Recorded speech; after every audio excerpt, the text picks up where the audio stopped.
Good evening and welcome to the Orange Board of Finance special meeting. And today's Wednesday, February 25th. Call the meeting to order at 6:01. And we'll start by having everyone introduce themselves, beginning on my left. Jim Leahy. Joe Nuzzo. Ajit Jain. Kevin McNabola. John Saffarelli, Finance Director. Michelle Loso, Sewer to Monday. Andrew Switek, Sewer to Monday. Okay, and I'm Kevin Houlihan. Thank you very much. Item number 3, public dialogue.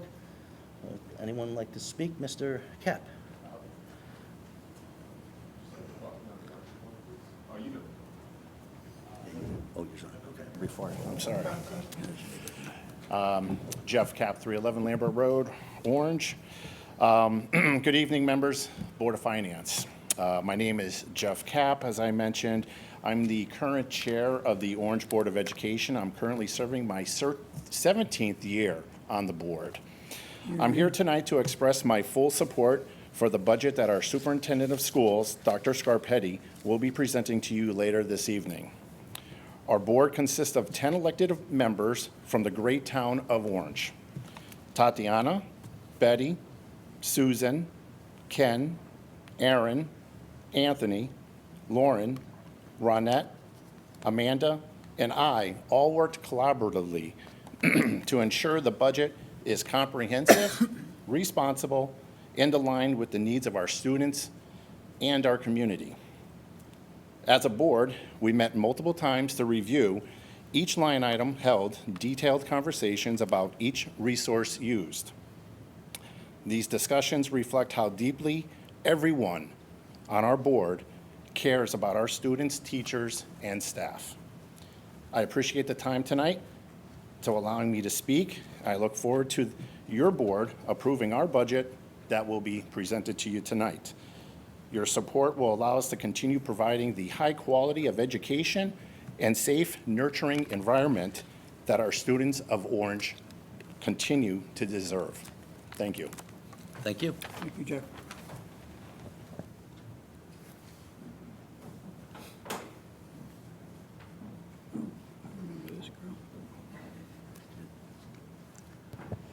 Hi, everyone. Ronette James, 48 Putting Green Lane. I'm speaking to you tonight as both a member of the Orange Board of Education and as a resident of our community. This evening, you will hear from our superintendent, Dr. Scarpetti, regarding the proposed 2026-27 education budget. I am pleased to share that after 2 thorough budget workshops, leaving no stone unturned, our board voted in support of this proposal. During these sessions, it became clear to me that while many neighboring districts are asking taxpayers to support education budget increases of 5, 6, 7% or even more, Dr. Scarpetti and his leadership team have worked diligently to keep this increase as modest as possible for our community. Through careful planning, strategic decision-making, and favorable cost factors, our district has been able to control expenses without sacrificing programs, resources, and opportunities for our students and staff. During these workshops, we also heard from each of our 4 school principals. Every one of them expressed strong support for this budget and affirmed that the needs of their individual schools are being met. As both a taxpayer and a Board of Education member, I am proud of the responsible leadership demonstrated by our district's administration. Leadership that consistently puts the needs of our students, staff, and families first. I fully support this budget, and I am confident that after hearing Dr. Scarpetti's presentation tonight, you will too. Thank you for your time. Thank you. Thank you. Thank you.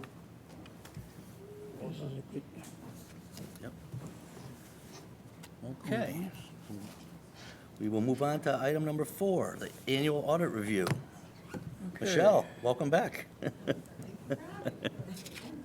Thank you for having me, and Andrew. Andrew. Just some overall comments. Obviously, the audit, post-COVID, a lot of more on-site time, thank goodness. We appreciate the work of both the Board of Ed and town personnel. It's increasingly more and more is asked of them during each audit, obviously with changing reporting requirements and deadlines, especially this year with the implementation of GASB 101, compensated absences. It was quite the exercise. I'm sure they will appreciate it being over for now, until we start 6 months from now. Again, I'll make some brief comments, and then we'll take you through some highlights. Jim, I don't know if you want to go to the actual audit report. This one? Yep. Go down pages 1 and 3, so I'm sure it's We'll 4 get and our 5. sea legs So, here. Yep, stop Is right this it? there.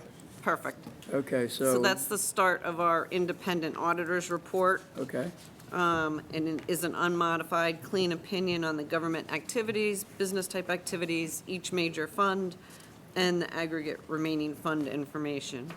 You'll note at the bottom of that page, there's a change in accounting principle paragraph regarding the implementation of GASB 101 and the restatement of the beginning net position on the full accrual government activity statement. Just some other highlights. There was no material non-compliance with laws and regulations reported, no significant deficiencies or material weaknesses over financial reporting. We did perform a federal single audit this past year. Federal expenditures totaled about $2.7 million. The major program tested was the coronavirus state and local fiscal recovery funds. About $1.8 million had been spent this past fiscal year. This next fiscal year, the threshold for the federal single audit moves up to $1 million. My guess is you will still probably be over that threshold between town and Board of Ed federal funding. Might be close, but we'll see what happens. On the state single audit, again, a clean opinion on compliance over major programs, about $2.6 million in state assistance, about $1.4 million in education dollars. Major programs include the Silverbrook Estates Congregate Subsidy, as well as the tiered pilot and the municipal grant and aid. am I tracking with you, Melissa, or am I? Yeah, these are just some general comments. General There's comments, nothing not on the specific. Thank you. Now I'll make Andrew do all the legwork on the page numbers. How's that? Well, good evening, everyone. Going to start with where Mr. Leahy's on right now on this page. So we're going to go into very few highlights of the financial statements. There's a lot in here in this 100-plus page report, but starting on this page right here, page 4 in the financials, you'll see the management discussion and analysis report, which is a little bit more detailed than I get into tonight. It gives a lot more about that? explanation as Is that to better, some Joe? changes. So it's about a 8-9 page read. It'll definitely give you some more information on different financial aspects and changes in the town. So that's a place that you could read at your leisure to get a little bit more detail on the activities of fiscal year '25. I'm going to start on page 15 of the report, which might be Might be around like page 18 here, I'm pretty sure. 16, 17 of yours, maybe. Joe, it doesn't like me when I do that. Andrew, is it safe to say that the $36 million number is basically the town's net worth? This $36 Assets, million, liabilities, you're talking give or about the take. government, right, the net position? Yes, so that's pretty much on if you look at the town as a business entity, you take into account all of your capital assets, you take into account all of your debt, and then what's left right after that, right, is for townwide, a little over 36 million, correct? And you're referring to page 14, right, Joe? Net worth, yes. Just so you know, that does not include any fiduciary pension The trust money. pension activities, yes. Yep. Joe's referring to anybody out in the audience. I think it's this page right here, Joe. The It's a 36 million page in or the two corner. before that, I think, or one page, or there it is too, on the Yeah. bottom right, yep. Are we good?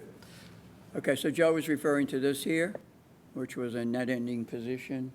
Kind of like our net worth, like before, which I would say give or take if you're looking at corporate financial statements. Yeah. Good, Joe. I appreciate you educating me on that one. Good. Back to Andrew. Yes, on the next page there, so this is where we get into more, the fund level, where we see the general fund always on the left-hand side, and then all of the other major funds of the town based on their activity, and then all of the smaller funds aggregated into the second to right-hand column in the other funds. So some highlights here, obviously the most important fund, the general fund. On the bottom left, you'll see the fund balance ended at 22 million, a decrease of 1.5 million from prior year. This is a factor of, even with really strong tax collections, a drop in the mill rate, amity refund, strong investment income. There were definitely some increases in expenditures contractual-wise, including benefits, but also a $3 million transfer to the capital fund for its activities. That was a bit larger, about $1.2 million larger from fiscal year 24's transfer in to the capital fund. So that attributed to why the general fund had a fund balance decrease overall. The unassigned fund balance there, you'll see, you just scrolled up a little bit too high. The unassigned fund balance for general fund, 19.2 million, represents approximately 22.3% of fiscal year 26 budgeted expenditures. This is 19% if you factor in the deficit for the OV&A fund. Bonded capital projects Is that fund. the proper way to look at it, Andrew? Correct. The fund balance is, for town as a whole. So if you stopped operations today, the general fund would absorb Well, all so of the OV&A thing, OV&A and any therefore other it's funds, 19 correct. rather than 22. Thank you. You'll see ARPA there. Maybe the last year you'll see it on the front of the front of the financials as the funding is predominantly spent. There was about 1.5 million in ARPA expenditures in fiscal year 25, which was a significant portion of the total monies received. And then the OV&A there has had deficits in the past couple years, although they've been much smaller than in maybe 5 to 7 years ago. Okay. Andrew, quick question. Yes. That OV&A, $2.8 million, is that a loss just, oh, I'm sorry, yes. Is that a loss just this year or cumulative? That is a cumulative running balance of the loss for that operation from its start. If you go 2 more pages. 2 more pages down, you're right. You'll see the P and L. I want to stay with you. Do you want to go 2 more pages? Yeah, we can go 2 more, sure. Okay, thank you. So here, this is where the income statement is. You'll see the activities here for revenues and expenditures, and you'll see there the OV&A had operationally approximately a $37,000 deficit, although there was a transfer out to the general fund every year of $513,000, so that overall was about a $550,000 deficit in the operation. So you can analyze those activities more closely, operational wise, plus transfers out, and you, over the past couple of years, you can see the differences in how that fund has operated. Anything else on this page, Andrew? Right now, I'm good. Okay. A couple more pages. Page 19 I have in the report, but I'm not sure. This one here? It would be 2 more pages. Yep, that one. Yep. That's it.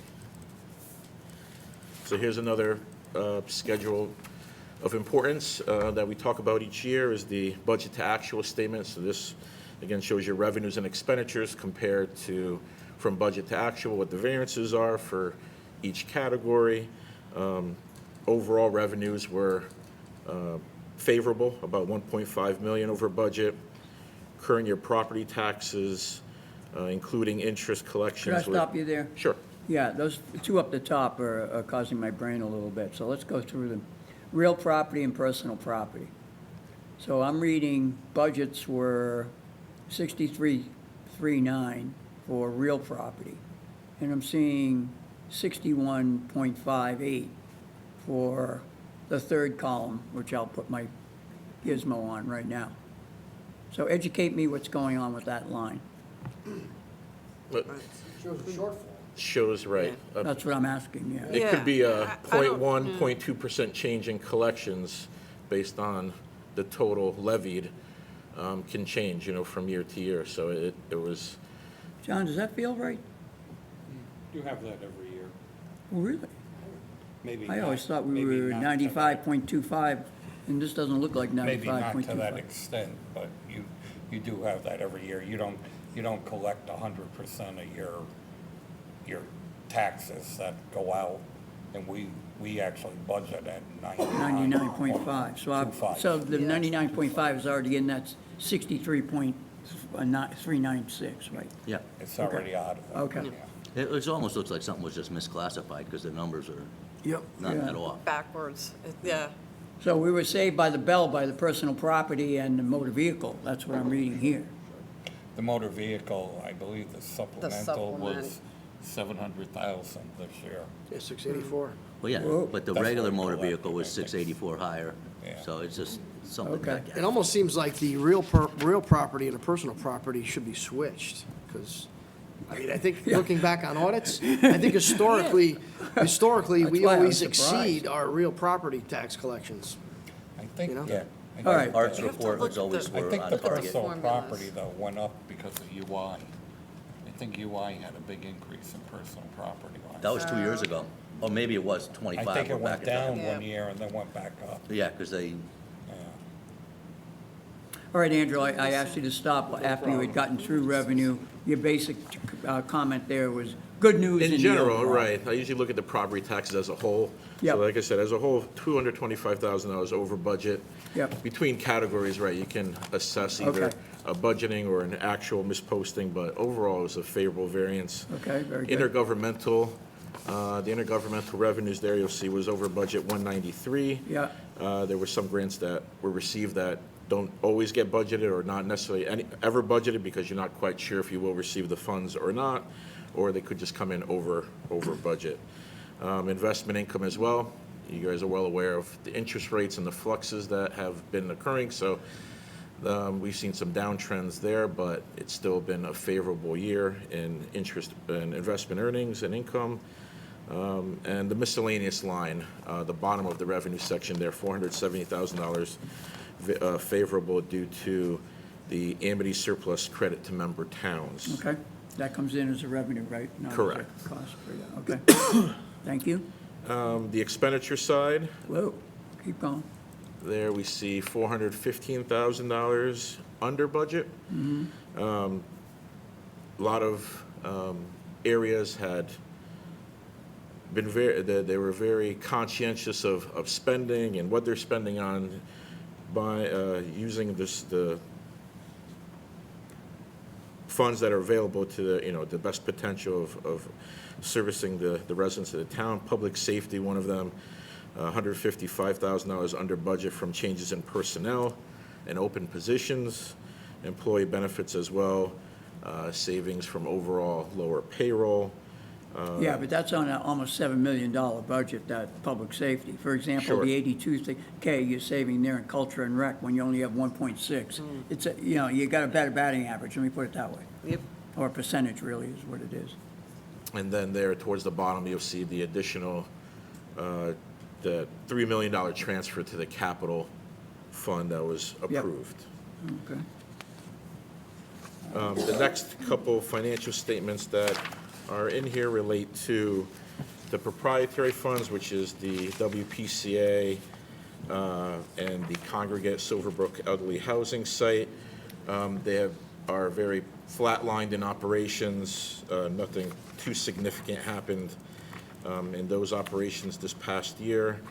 After those statements come the fiduciary funds, the pension funds. We have some more details that come in the footnotes in the back of the report for that, so I will move into that area next. Should we spend just a peek in how they're doing in operations for the year? For the For these- proprietary, yeah, the These three things WPCA. here, yeah.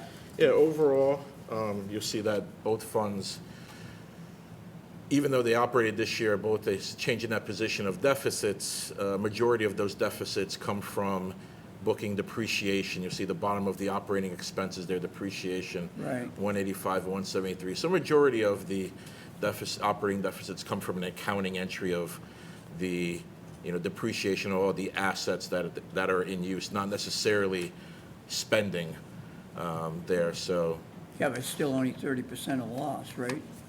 More or less, correct, Yeah. yes. 30 to 40, yeah. But then you have some non-operating revenues underneath Yeah. as well, so you have to add the operating revenues and Yeah, non-operating WPCA. revenues together, and then Okay. take out the loss, and you get a much smaller amount there.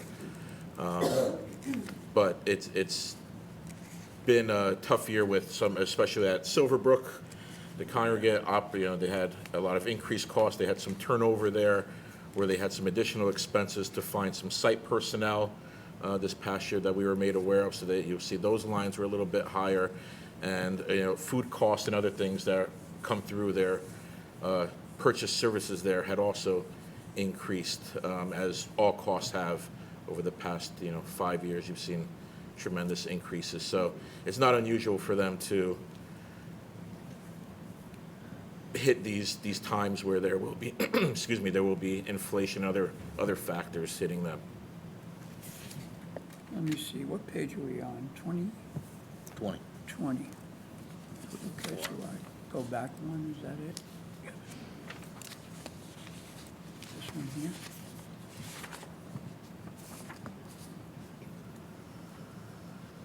Well, Andrew, you direct the bus and I'll just go. Well, no, I'll if get there my weren't any brain- specific question on these, I was gonna move on to some of the footnotes in the report that we usually stop on, and then stop at the new information for this year regarding compensated absences. Okay, why don't you, So the first page number footnote is is page 42 of the report. 42, that should be about 45, I think. This one? At the bottom of this page and leading into the next, yes. So Okay, thank you. footnote 4, you'll see footnote 4 relates to the leases that the town has enacted over cell tower, some long-term land and building leases, including Racebrook. And on the next page, you'll see the long-term lease payments to be received in from the cell towers and Racebrook, and from the use of those Wait, agreements. Andrew and John, and we're looking right there at cell towers? In And Racebrook. Racebrook is a big piece of that. Okay, okay. And I think the land at, Racebrook The Country Club. military housing, but that's small. That's small. Yeah, Racebrook would be like 90% of Would that. you direct my brain into the proper area of logic? Why am I looking at principal and interest? Why does it have principal and interest when I think Because of there's an cell interest towers? factor built into the lease agreement.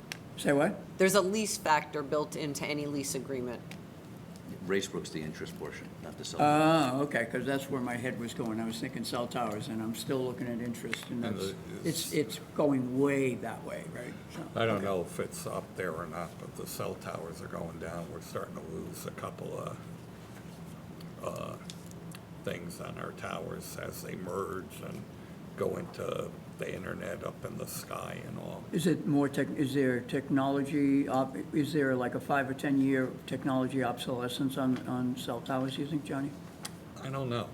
Some people had thought of that 20 years ago. Yes, I remember that. Could very well, because you got that Skylink or whatever it We're is. way ahead now. of the game Oh, yeah. by not selling them back then. Yeah. Uh-oh. I don't know. We might need our ice. There you go. There it is. See, I scared it. Yeah. Chris. Okay, all good. Sorry. No problem. Next page is 52 of the report. 52, so we'll have to go 55 here. See if that works. Is that right? Oh, I apologize, 57, so maybe 57, 50, so that would 58 or be so. 60 in the, adding 3. Fortunately, I can Right, still yeah. do that. So, the next area Or to talk about is the items related to the pension plans. The town has two, the town and the police. Currently, based on assumptions through actuaries and calculations on future payments, the overall liability for the pension plans decreased $3 million in fiscal year '25 to 13.4 between the two plans. Where do we see that number? So you'll see there on the top number here? right-hand side. This one here? Well, that's the beginning at 6/30/24, so about halfway down the page, you'll see 6/30/25 of 10,000,008. Yeah. That's for the Okay, police so you're saying plan. from here to here. And then if you Thank go you. down some more, then it's the town plan of, you have to add in the town portion to that as well. Oh, okay. So this is, So- shows an estimated, payout over future years for the two plans. So the stock market really helped. Correct, and it will. And there'll be years where it won't too, as we 2.5 go and into the a half. future. So currently, another question that we always get asked is how funded are the plans? And the town is currently 68% funded, and the police plan is 75% Where do we funded. see that? So that'll be towards the back of the report, around page 75, 78. 78, let's try 81. This one? No, maybe one page before it, Okay. another page. So there at the bottom of this page, you'll see Whoa. funding there, yes. So we went from, So that police plan went from 69% funded to 75% funded. Again, Yep. you mentioned the stock market, so that helps a lot in terms of the investments. Roger The that. town plan had a similar increase up to approximately 68% funded. What's the next the, page? what's the rate of return target, John? 6%? 6. We've dropped it a quarter or a half, probably for the last 5 years. Yep. The last year, we haven't dropped it. And Right. I think you're gonna, when you meet with them in August, you'll probably see good numbers then too. You've had some good stock years where they do that Yeah. smoothing to level it out, and there's only 6 people left in the two plans combined.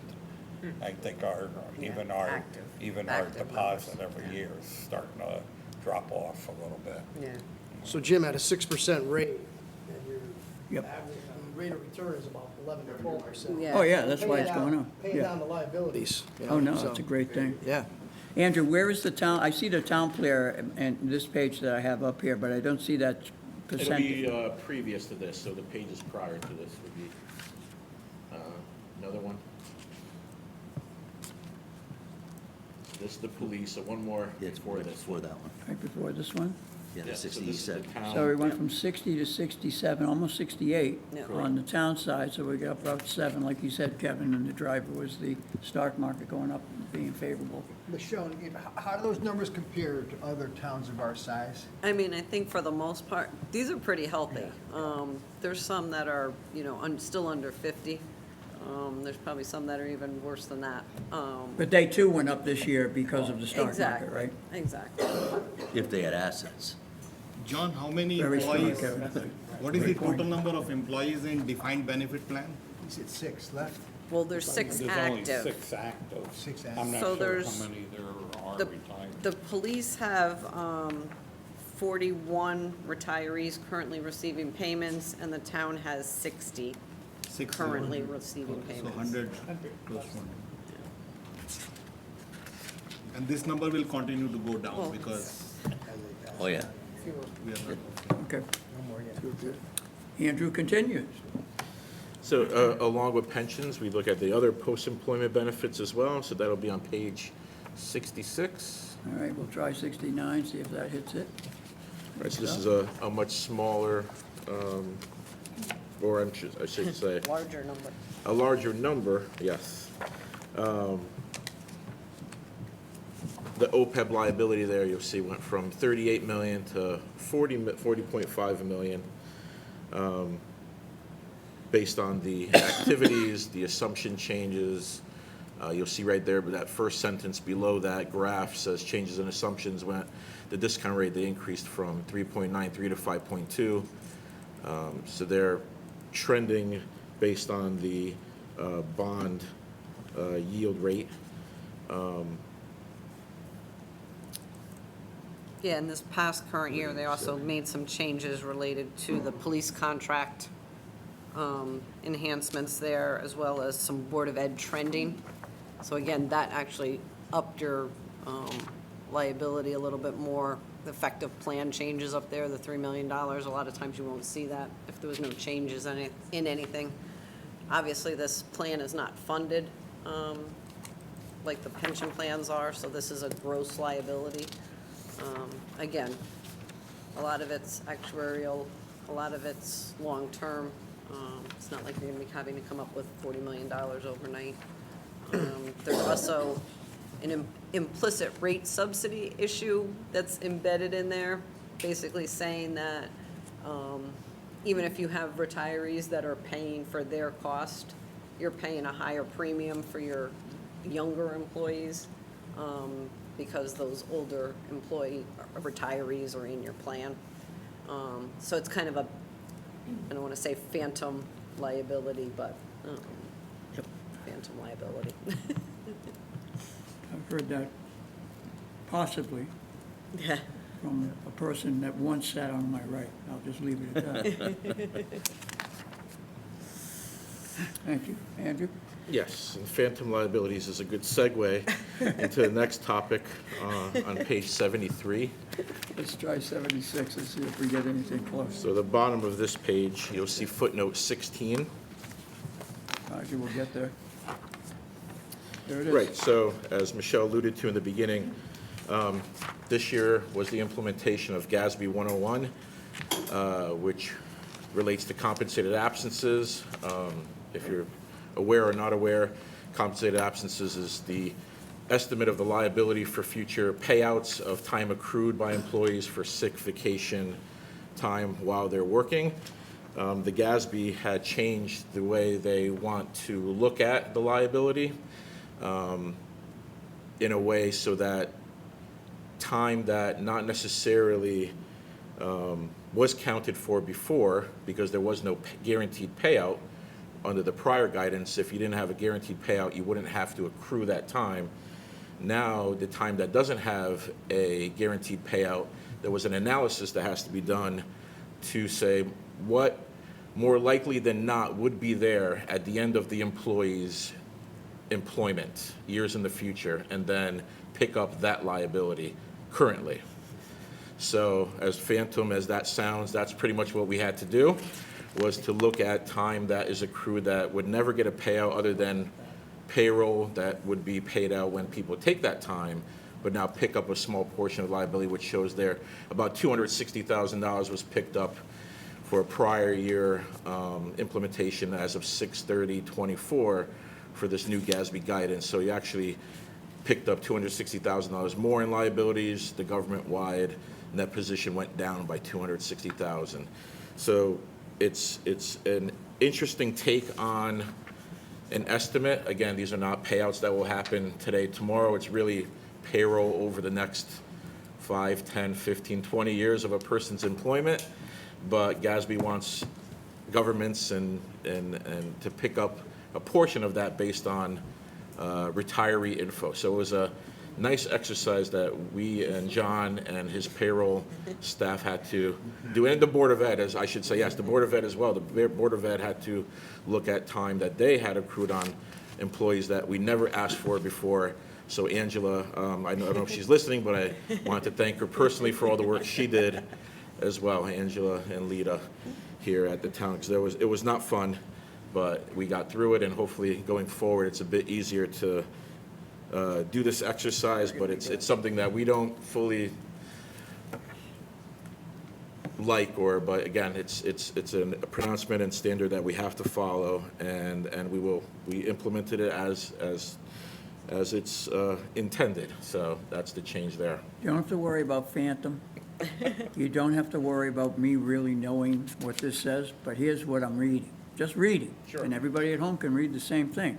or at least understand why I don't get it. I'm seeing as it was previously reported, this column, as a number 25.9. Yes, I'm seeing is it restated as a lesser number. correct. It feels like we made a gain. No. No, because that's your net position, asset. that's what, So your net position your net went worth down. went down. Oh, it's our We net increased the worth. liability. Oh, violation. Thank you. Decreased the net assets. Yes. There we go, see?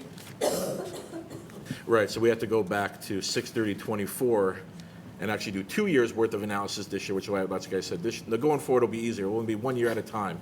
This year, we have to do 2 years' worth of analysis to restate prior year and then do current year's analysis. So that's the disclosure required for that change. Thank you.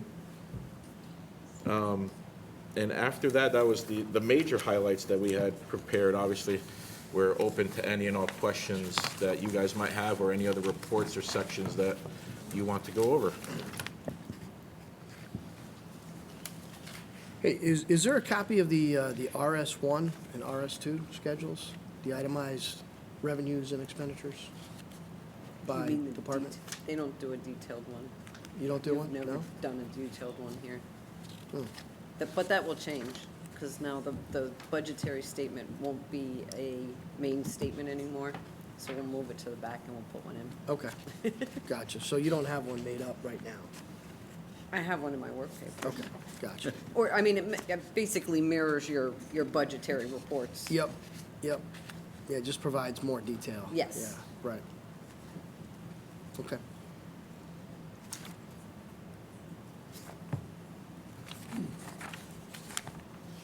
We sure do have a lot of categories at the end of this thing. Special revenue categories. I think one year we Special counted revenue them up, funds, yeah. 25 The to smaller 30 funds, categories. yes, Cover there different funds, yeah, there the are a lot back library there, and- yeah. Park and Rec. Should have even more. Yeah. Okay. It's like 25 sets of books. Individually operated. And they're like my mother's purse, you know? Try to get at it, you know? A lot of those funds back there, Jim, are actually restricted to what they can be used for. Oh, yeah, I understand that. Yeah. But it's funny how they, you know, they're in our town, you know? God bless America. I have one question. So fund balance plays an important role when it comes to AAA bond rating for the town. So what do you recommend fund balance as a healthy fund balance? Well, it depends on the town, but I think anywhere between, 12 to 15% here seems reasonable. And you've been kind of in excess of that, even if you do, like we talked about earlier with the OV&A, even if you do reduce your overall fund balance by that, if it's ever going to get funded or closed. So even at that level, you're at 19%. Again, they also look at, you've continued to have budget surpluses. You're putting the money away now for capital non-recurring account. So yes, they look at fund balance, but they also look at the overall management of your other funds and your capital plans, your debt, your other debt.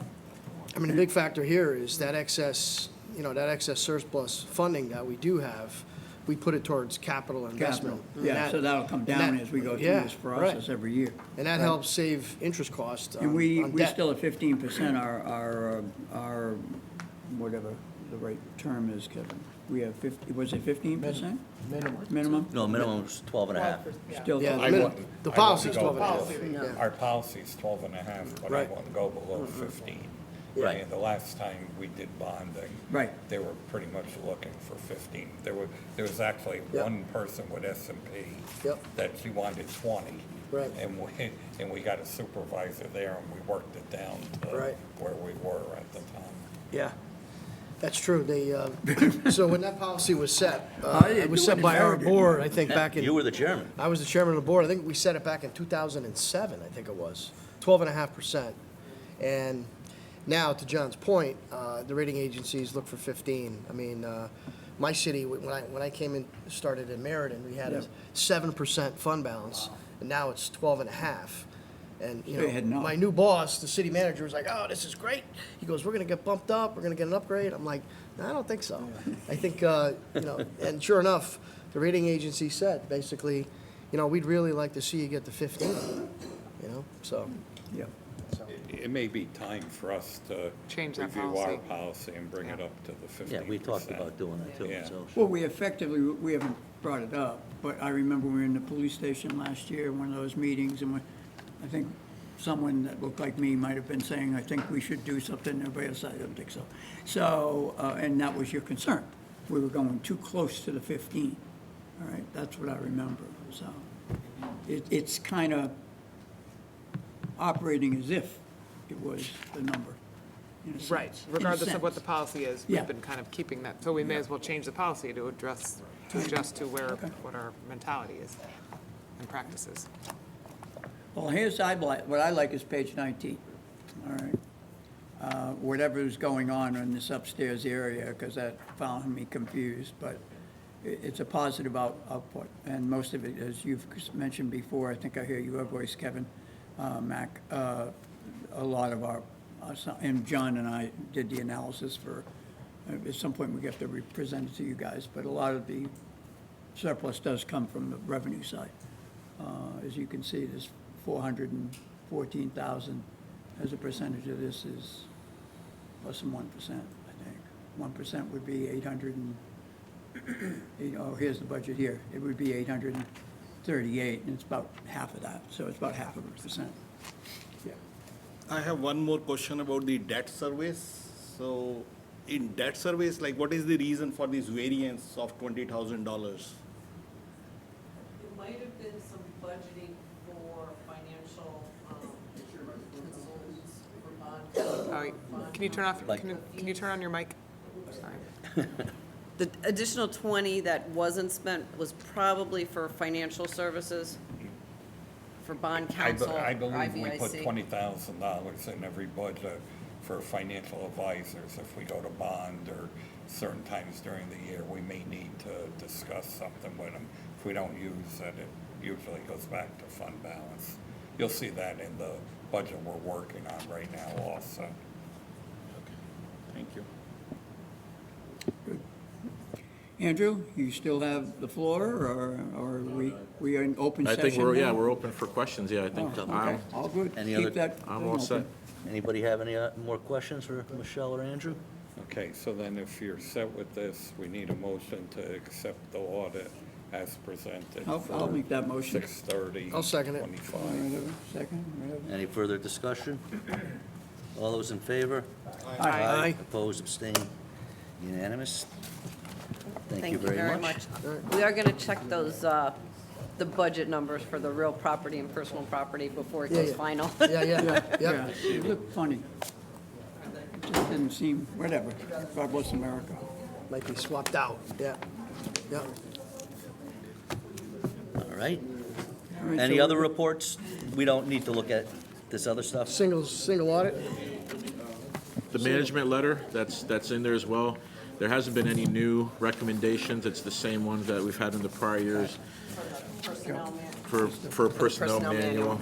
But normally, every year, there's discussions between John, myself, and Michelle about anything that we can improve technology-wise, incorporating Munis into doing other things to help, create efficiency in their operations. But that doesn't rise to the level of being in the management letter. So there's always discussions on improving operations here. I'm curious, when you go from town to town to town, that should give you ideas on how other towns do things, right? And generally, I that don't puts you like in a to disparage position to see anyone, though. better practices than in one town than versus another. I would think that gives you a better handle on best practices in your field, is It it does, not? it definitely helps. Yeah, okay. Actually, we learn more, like, I have some other towns that use Munis now, so they use different modules of it, they use it, might do it a different, do their AP a different way, so we kind of try and bring those things, into both the town and the Board of Ed, Share that knowledge, audits. because then it'll improve their operations, improve operations here, so we kind of are that liaison between. Oh, it works at Our major clients, sure. corporations, when you go from various divisions or plants, or, it happens all the time. You know, I mean, perspective, you get more perspectives. Yeah. Good.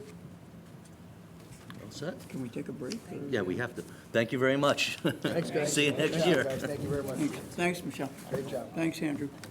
Okay, since we have Dr. Scarpetti presenting at 7, you should have, Could we do some of the other things on the agenda? We could probably do Jamie's. sure. So is there a motion to move up? Which one do you want to do, John? Let's do Jamie's first. Fire marshal? So Yes. move item number 8 to item number 4. So I make the motion. Motion by Ann, is there a Yep. second? Fire marshal memo, John? Pick somebody, pick somebody. I did. That was All all. right, Kevin seconded. All those in favor? Aye. I oppose, abstain, okay. John?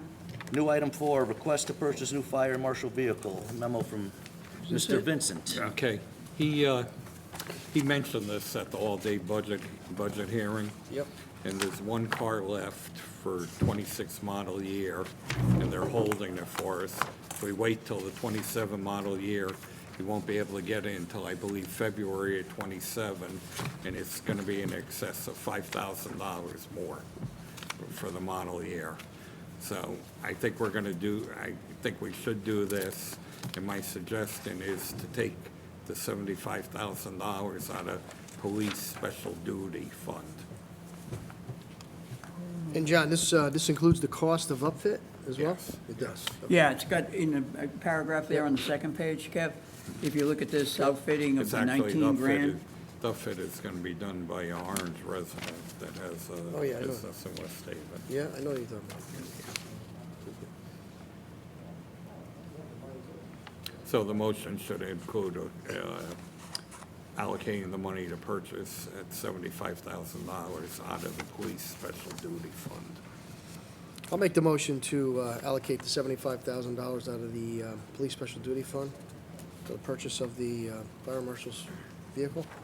Second. Second. And any further discussion? All those in favor? Aye. Opposed, abstained, unanimous. Thank you very much. Okay. Do you John? want to do Bates? Capital fund, Yeah, capital. No, talk to heating Bates. system. Why don't we wait for Dr. Yep. Scarpetti for those? Okay, too? okay. Why don't we take a 5-minute or 10-minute break? and Okay. All just right. Wait for him to All come good. up. Yep. Okay, so is there a motion to temporarily pause our meeting? I make the motion. Jeet, Second. second by Kevin, all those in favor? Aye. Opposed. Okay, we're back in session at 7:02. Our new item number 6 on the agenda, Orange Board of Education, July 1, 2026 budget request. Dr. Scarpetti. Hi, Mr. Julian and the rest of the Board of Finance. Thanks for having us this evening. Here we are presenting the budget presentation of the Board of Education. I know you've just received this recently. I don't know if you had an opportunity. I ask that you do read this letter that Mr. Kapp and I wrote to share with all of you. By the way, this is already on the Orange Board of Education website for anyone who's watching at home. If you would like to look at it later, there's a tab right on the top of the oess.org website, budget. You click on that. Second click is right here. 2 clicks away, you're right on this document. I'd like to highlight one specific thing, is we talk about insurance costs. And what's interesting that I found with my colleagues in other districts, where we are presenting a 2.08% increase, where some are very much higher, some people are under the impression that really goes to students. And the majority of it does, because in my mind, what you'll see is the human capital. You've heard me say that before.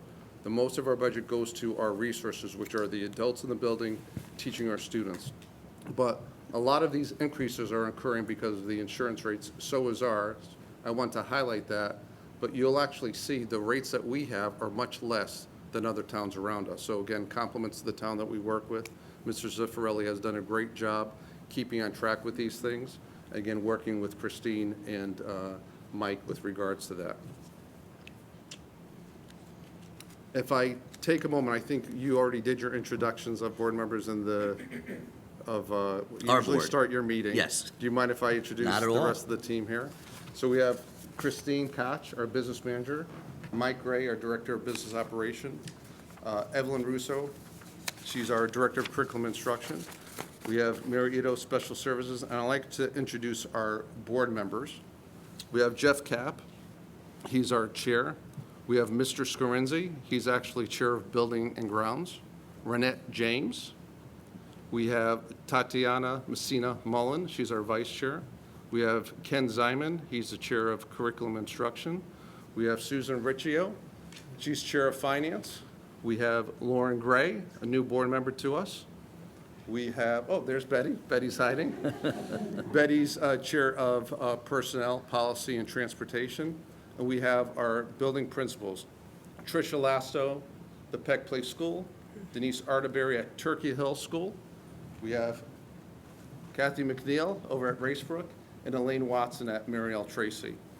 I take the time and I appreciate not only do you share your board, but to share all of you, because one of the things I like to go into is this mission statement. This mission statement is shared at every board meeting, and the tagline, "Together we will make a difference," is a huge piece. It's all of us. It's not just the Board of Ed. It's all of us. It starts with the first selectmen, the select men and women who've supported us, all of you as Board of Finance, and this group here, and all of us here, and our teachers, our parents, and even our students. This process started back in October. We are here today. It still hasn't stopped. The board spent about a minimum of 5 hours on this alone with just board.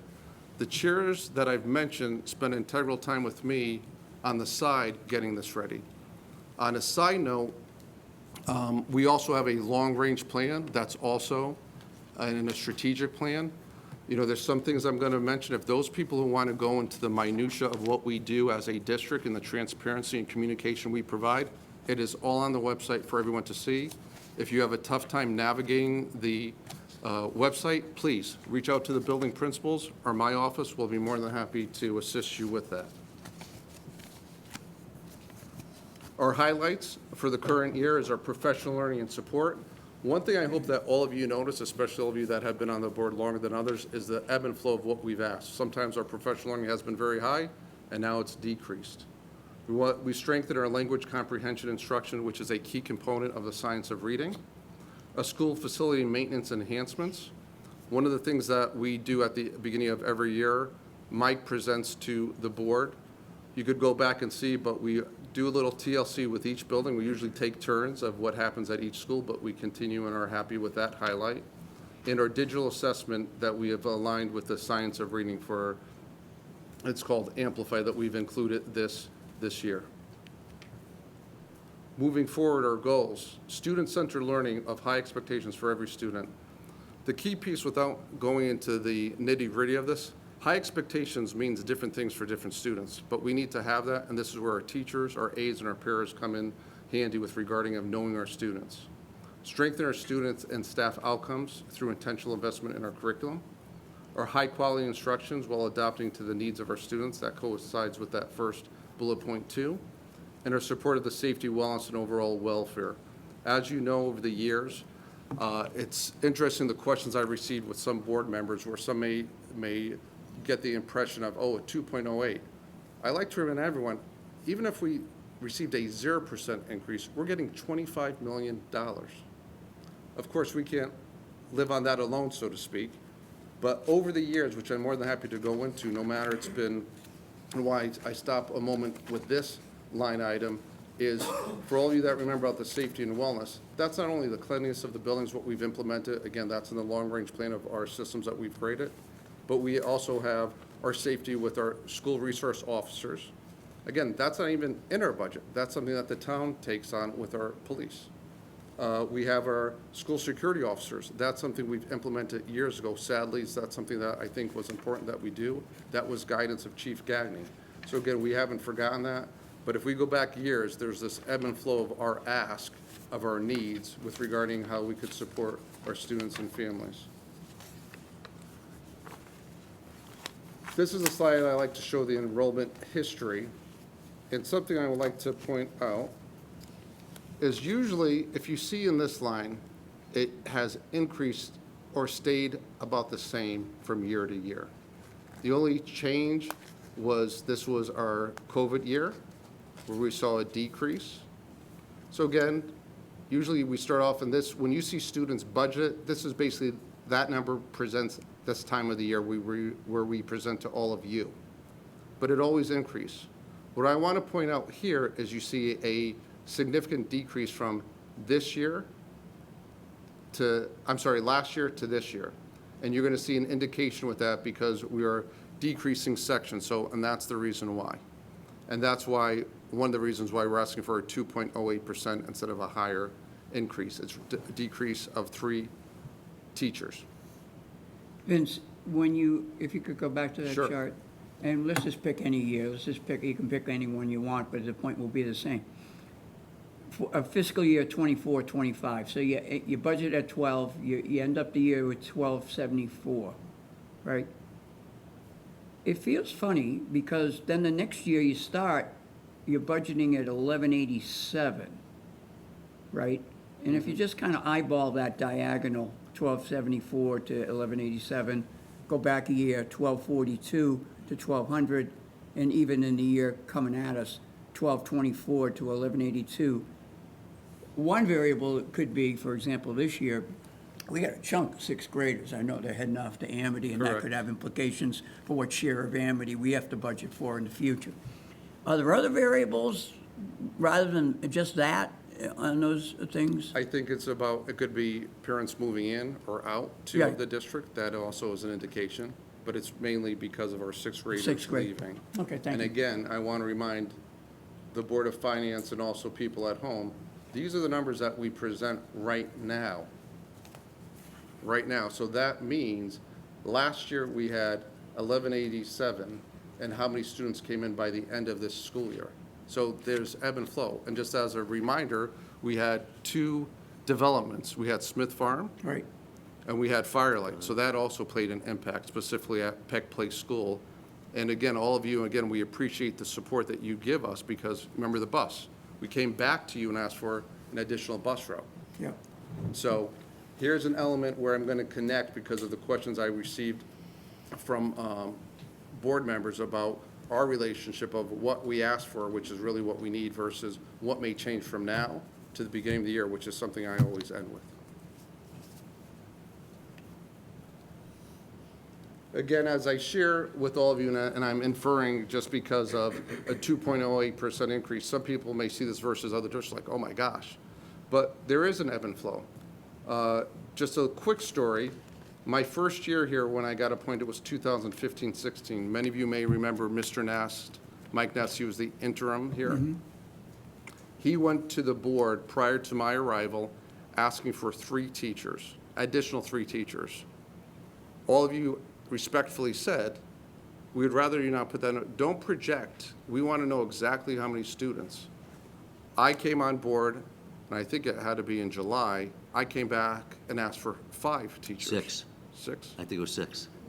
Okay. I remember that Okay. meeting. Because I think you called me and said, yeah, he asked for 3, but it's double that. Yeah, maybe, okay. So, but that being said, we have worked on that platform and that foundation that you've created with myself and the entire board about, at this stage in the game, here in March, please ask for what you need, but always been open to come back to the table, and we've always appreciated and want to publicly thank you for all of that and your help throughout the year. And that's where it goes back to earlier in our meeting with the auditors, having a healthy fund balance, because that year, we hired the teachers, and that was it. We have the means to do that, so. This slide, we'll get into the details of it, but this was guided from the Board of Finance last year, is to really put that box where the increases are. Here are the key components. Again, I'll be getting into more details. Here is really, I use the analogy, and some other superintendents, I know they talk about micro versus macro. I talk about the Google view, the aerial view versus the street. So this is definitely the aerial view. We're going to get into the details, but if you take a quick glance, you could see where our drivers are of the increases and decreases and where we remain the same. It's a very handy chart. As I said, shared salaries and benefits, this is typical not only with Orange but all budgets. our insurance has increased. It's really part of a driver of why we're asking what we're asking for, but what we've asked for insurance is very low compared to other districts, especially districts that are part of the state plan. So again, kudos to the town in guiding us and working with us. Technology, I'll go into those reasons, and utility costs. I've already mentioned a decrease in classroom sections. I have the story about the interns and subs, which again started off with a low ask and how we've incremented that with more district permanent subs, and supplies decrease, specifically science supplies from our schools.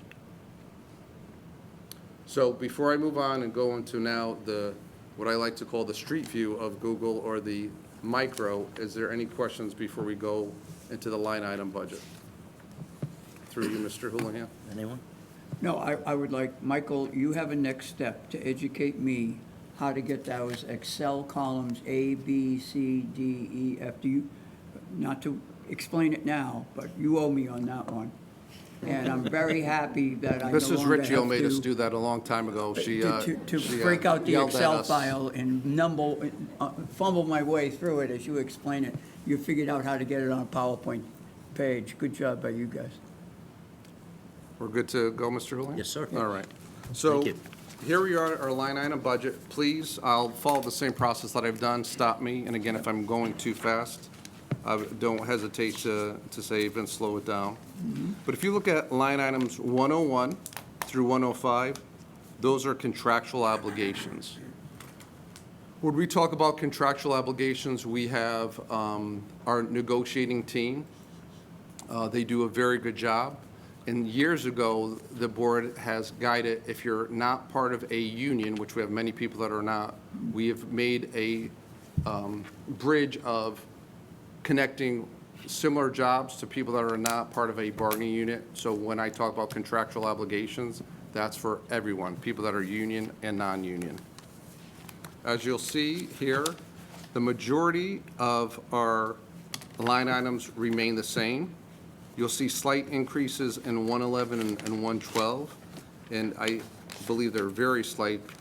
Those are dues and fees that are part of the district. That's affiliations that I'm associated with, Connecticut Association of Schools, Association of Supervision and Curriculum Development that we're a part of.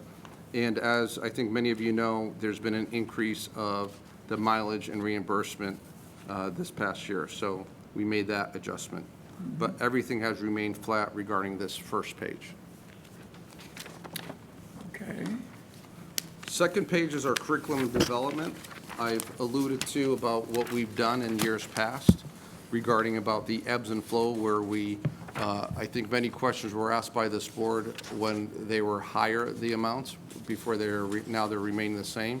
But this is where we really provided the teachers and our principals professional learning. Now we're teaching ourselves. It's, teach the teacher, so to speak, or train the trainer is another expression that we've done. And so a lot of our work is embedded in school with our staff. And again, not saying that there isn't any money that we direct for outside people to come in, that we have that also. But the biggest increase you'll see is TEAM. TEAM is the Teacher Education and Mentoring Program. That is when we hire a new teacher, they have to go through that process.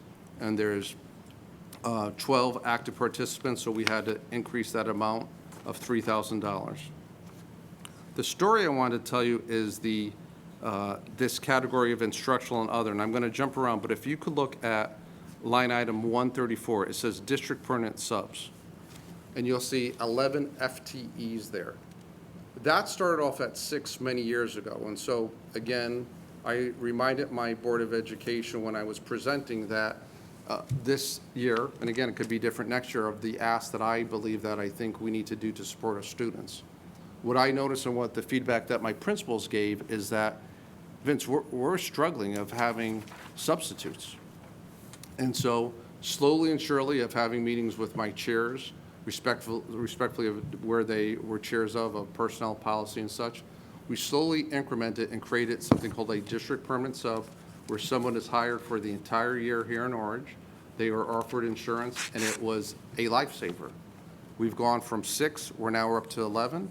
This started before COVID. It was a life-saving with COVID because, again, the requirements and the procedures if someone contracted COVID was much different, as you may recall, of how far they had to remain out. But it's also served us well because right now, how many FMLAs did we have this year? I think we're even above that. We joke because there was, at Peck Place, Tricia, how many teachers were on FMLA with matern? 4 baby girls. And they all had girls. So, you know, this ebb and flow of someone going on FMLA, and it's quite high this year, it was great because there was no lag time. These district permanent subs went right into those classrooms. And again, we also have that. So the difference that you see is that we've decreased our interns and substitutes. The intern is where we were working collaboratively with universities, and we just don't accept anyone who comes who says, hey, listen, I want to go on Orange. Our principals would interview them and saw that who's a right fit or not. That seemed to be diminishing, and what we would do is take that line item and support where our district permanent subs, and so we want to make that adjustment. So when I saw that decrease with interns and subs, this is the reason why. We're putting more money towards our district permanent subs. Conversations may occur. I may be here next year asking with my board first to increase that, but they have been a life-saving. Having someone here knows that they have to show up every day, providing them health insurance has been a huge help to them, and the majority of them are certified teachers. One question I received is, what if we need to hire a teacher? Well, we post, but what's great is it's also a ground, not all the time, where we actually see the performance of these Oh, yeah. teachers. And principals would get to know them and see if they were a right fit in the schools, and if it's something that is what we like to say, what's the expectation of Orange? So that was a story that I want to share with you with that component. You mentioned that last year when you were here, Vince. When we look at line 134, are we on the right page? Am I not there yet? I'm sorry. Am I doing that? No, that was me. Good. About time I did. Wasn't the screw-up person. It could be a violation. That's right, Joe. You know, it's great because I heard you say you thought it was going to be a better thing. In my experience in industry and wherever in life, not only is it a better thing, but take a peek at this. Look at column, well, you can pick out any of them, really, column B. If you add up 131 and 134, just rough, okay? 223, for example, in column B for 23, 24. And then if you add in 134, you get 185. So you're basically about 410, right? And then if you go over to column D, you got 223 and 192. You're a little bit higher than 410. You're more like 420. Now, if you look at the last couple of years, you can, and particularly for what we're asking now, and what you've spent, you anticipate spending this year, column G, you have 75,000 and 273. That's 350. And what you're asking for is another 350. What that's telling me is you saved, hate to say the words, doing more with less, but that's it. You get a smart idea, you try it out, and it works, right? And you not only is it better for all those operating benefits you mentioned, you know, you get people in the building that you see how they operate, they have their teacher position, could be a person could fill right in, not only for a replacement teacher, but for someone you might hire as a teacher. I think this is great stuff, and it's worthy of a story. And again, this is where, and I appreciate you pointing that out, but again, we can't do that without the support of our Board of Education members and all Oh, a of you. lot of people in the building every day doing the work. And again, Absolutely. it may not be big ask this year, but those were big asks in previous years. Sure. And why you saw a jump up. And that's why I referenced even the school security officers. That was a big jump one year. Just staying at that point of pointing out to everyone who's watching at home of these ebbs and flows is, you know, there was a year when I first arrived here, there's instructional aides in the kindergarten schools. And just to associate the two, some districts are called paraprofessionals, and they could be regular education and special education under one. Here in Orange, they separate the two of If you talk about a paraprofessional, that falls under the special education side, where instructional aides fall on the regular education side here in orange. But we split one person between two classrooms. Again, getting feedback from the principal at that time of what the needs were. I went to the board, they were very supportive. And again, we have one aide for every classroom now. So it could be a 10-to-1 ratio of adult to student. So again, these are asks that I don't want anyone thinking about if they see a 2.0, like, oh my gosh, are you even asking for anything? Yes, we are. But there's a history that's always behind what we've been provided in the past and why we don't have to have an ask this year possibly. And again, please remember that when I may have a bigger ask next year. So, it's that ebb and flow that occurs with budgets. Back to the line items where I said there's an increase, the instructional supplies of 4,400 and classroom supplies. Classroom supplies, what occurs here, again, this happened many years ago when I first arrived, what principals were noticing, what Board of Education members were noticing, specifically the Board of Education members that had students in our buildings of saying, hey, listen, we're asked to buy these things, meaning supplies for their children, and we're not using them. And technically, even though when I was a teacher, I asked for supplies too for my parents, technically a school district is not supposed to ask any parent, because we're a public school, we're supposed to provide everything, but we do that. But that stopped. The board directed me to do that many, many years ago to say, listen, classroom supplies, we're going to provide that. And with that, that has jumped up a bit. The decrease that you see is science supplies. That was a larger decrease. Again, you've seen that increase sometimes because the resources, if it's sand that they need or any other supplies that they need, there's that ebb and flow that occurs with the needs of the schools. Special education, very similar to the first page if you look at line items 151 to 156 and include 172 to 173, even though they're not people but buses, but people driving the buses, is all contractual obligations. But otherwise, you'll see decreases or every here in this line item that's remained the same. I always remind everyone here, this can change at a moment. This could change this year. If we receive a student from another district that may have an IEP, an individualized education plan, that we may have to hire a paraprofessional. We may get a student that's been moved here, and we may have to outsource some needs of that student. So again, we call an LRE, which stands for least restricted environment. We do everything we can to have a child with special needs remain in this district. But if we can't, we will have to either outplace, outsource, get some different assistance for that. So again, I always like to share that because this can change at a moment's notice with regarding our students with special needs. Good? Yeah, I was just going to comment. I mean, that's a great job, 2.25% increase on special ed. I mean, and that's almost unheard of. The special ed district transportation looks like a 5% increase. Is that one transportation provider or multiple? I think depending on, it's one, but we have a contract with every owner-operator, and it was a 5% increase Okay, with so that's the that. 5% contract per year. Is that like a 3-year contract or That 5-year is how many- contract? Ours is 3. It's Three? 3 It wasn't years. 5 every year, though. Okay, okay. Thank you. The tuition to other schools in the current year, do we have a big problem there? Say that again, Mr. Houlihan? Oh, anticipated actuals. The 175 account, All right. we have a budget of 55, but an actual anticipated of 289. So that'll be where excess cost kicks in. So we apply to the state. So excess cost is when you're educating a student, let's say a peer student is $20,000. In order for us to apply for excess cost, we have to educate a student with needs up to 4.5 times that.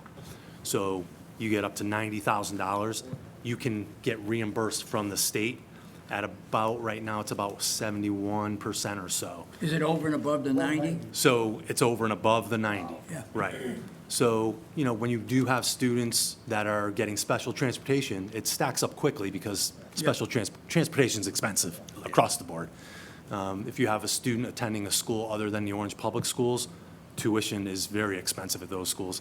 It averages about 150 or so thousand per child, depending on the school. So that can get very costly. But that's why the state has excess cost. There's a tricky formula involved there as well. And as you can imagine, special ed costs are going up for all districts.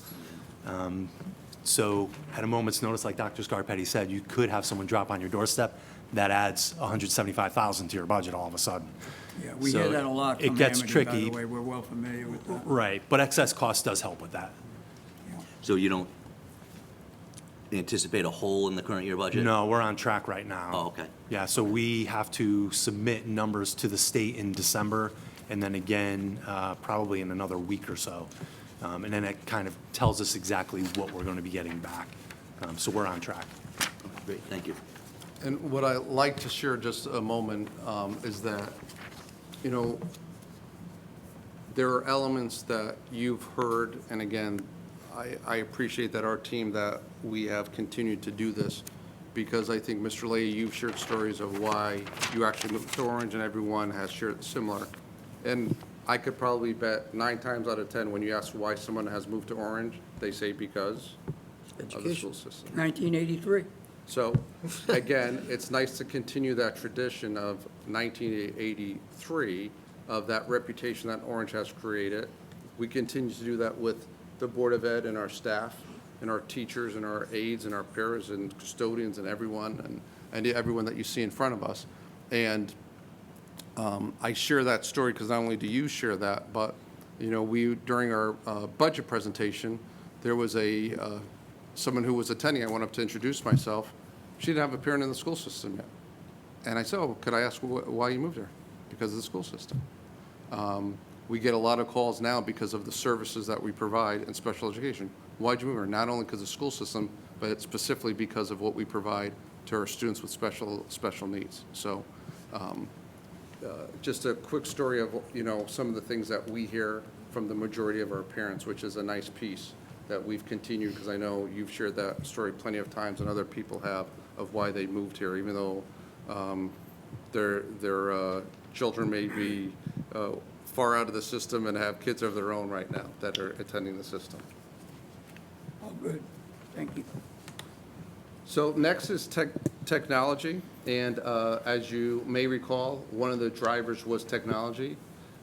District telephone, you'll see here, that is a large increase. We work with the town with regards to that. Again, I don't know, I don't want to put Mr. Cifarelli on the spot, but I know he and Mr. Gray had a meeting today, something to kind of focus on that and work on that. But this is something that we collaborate with the town with regarding our district telephone use and how we could actually manage that better with the provider. And then over here is a $15,000 increase. This is also part of our long-range plan that I mentioned. We'll be buying copiers. It's that time of the rotation of buying some copiers for next year. And as you will see, the majority of the line items here remain the same.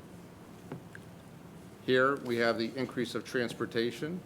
Mr. McNabola will be keen and probably ask, hey, Vince, you just said you have 5% increase. Why is it 0.17? And Mr. Gray, if you wouldn't mind explaining what occurred when the Board of Finance were kind enough to support us with the extra bus. Sure. So when we came to you for the extra bus, we weren't sure what that enrollment was going to look like. Sorry about that. So when we came to you for that extra bus, I believe it was 2 years ago, we weren't sure what the enrollment was going to be between Orange Elementary and Amity, coming out of Smith Farm and Firelight. What ended up happening is it was small enough where we were able to just hire it as a half run, so it's just here in Orange. So it actually absorbed the percent increase for the contract this year. That's why it's at a 0.17. The cost of that bus was roughly about $75,000 or so. We're only using half of that bus for a half run, so that's what the contractor gets. The rest of that was absorbed for the increase. Is there a story on the bottom of the page from 198 to 202? Yes. So again, I referenced that we have negotiations. Part of our negotiations is Tatiana Messina Mullen and Betty Hadlock. They do a great job representing the board on behalf of anyone we negotiate with. And there were elements during that conversation that we had and some things that we noticed. Conversations, again, bouncing back of different roles that people have. So again, Tatiana's on that committee. She's also vice chair. But Betty is on that committee, but she's also chair of personnel, policy, and transportation. And conversations I had with Betty, she was just kind of honing in that, you know, it's interesting that what charges we received from the buses, and these were transportations from basically, we see MLT. Yeah. It's students going from MLT to their home school. So some students would go to Racebrook, Peck, Turkey Hill. So we could get them acquainted with the schools that they would be going. And then conversely, Racebrook, Turkey Hill, and Peck Place, that's the middle school. And so we kindly asked our owner-operators if they could remove that cost since it's in town and not going outside of town, and they were very supportive of that ask. And not only did that include, which would impact the PTOs, not part of our budget, but that also impacted class trips that happened here in town. So again, thanks to both Tatiana and Betty to that support, but again, thank you to the bus drivers. At some point, you probably won't even be seeing this component, but it's been there. We want to share that with you. But yes, that's the story. So again, thank you to them, and thank you to our owner-operators. They do a great job, consistently do a great job with providing anything that they can to support You us. really feel like you're on a team when people work with you like that. Well, and it's not just them, it's all of you, and It I seems don't. like a lot of people on your board are doing a heck of a job. Yeah, and again, if I may, and I don't mean to sound, let the violins be playing here, but, it's not like this in every district. The collaboration that I have with all of you, the collaboration that I have with the first selectman, the selectmen, it's like, you have to take a breath and say, okay, and even this ebb and flow, pointing that out, and I don't think I needed to, of just the bus that Mike just shared. We didn't keep it in there just so we could pad the budget. No, we've created a relationship. We've created a relationship with our board, and I can't thank them enough because we need to be supported. The principals need to be supported. I've said this before, either you're a contributor or a contaminator. There's no in between. And I think that's very hard for people to understand and to hear people, but to not do things just to do things. But yes, it's everyone, and that's why I go back to the mission statement. Together, we will make a difference. Not me, not you, not one board member, not one principal. It's everyone. So I appreciate you pointing that out, and I don't mean to get my heart swelled up here, but it's not like that everywhere else. It's so special here, and I can't thank you enough for allowing me to feel free for, at one point, what was the previous chair's name here? I forgot his, I'm only joking, in case he's watching. Mr. Kraut, but now Mr. Cap, to reach out and have a conversation. Hey, listen, there's a heating issue. There's something that we need. It's, it comes with open doors and understanding and respect. So I'll get off my bandwagon with that. So here we are with facilities.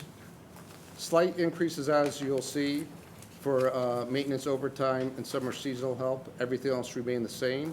And again, as I pointed out, the drivers of increases that you've probably seen even in the town side is our increases with utilities. Go ahead. You may be wondering why it's, sorry, Chris. You may be wondering why there's a $150 and $180 increase there.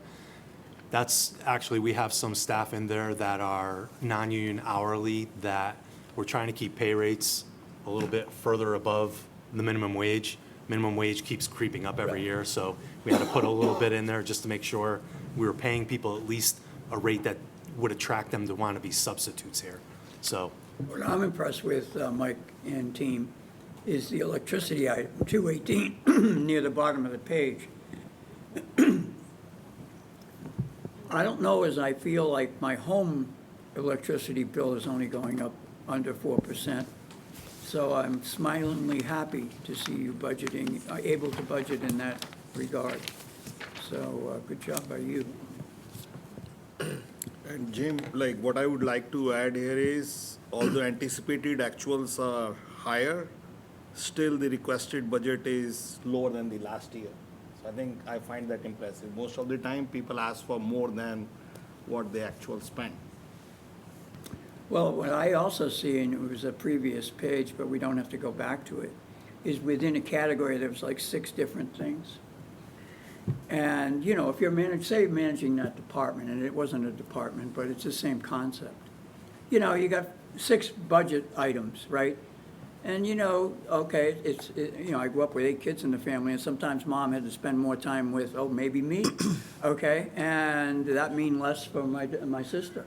And, but she would juggle it and make it all work, you know? And, you know, I saw that in a prior page, and that's good management. and you'll see, well, you may not see it after this budget presentation, but our overtime in the last several weeks, as you can imagine, is going to be busted pretty badly. Oh, yeah. Every snowstorm has Oh, either yeah, been on a Sunday weekend night, or a yeah. holiday, so. Right, yeah. And I think everybody's in that same We'll figure boat. it But out. that's a good example of what you were speaking to, that, you know, that's one that's going to be way over this year, but we're not going to budget that number. You know, that's hopefully one time, maybe 5 years down the road, we might have that again. Mike, you comfortable with the utilities budget? You know, I looked at last year's actual for '25. You got $1,152,000. Projected for this year's $923, and you're budgeting $913. Yeah, I think we'll be okay. You know, it's interesting, we have the solar on the buildings, as you know. Yep. I've always wondered how that's been performing.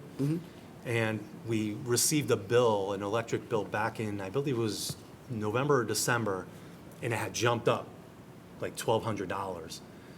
And I had remembered they disconnected one of the arrays at Turkey Hill School to Okay. do repairs, and it was down for about a month and a half. Yeah, So it does make a difference, yeah, yeah, according to the bill.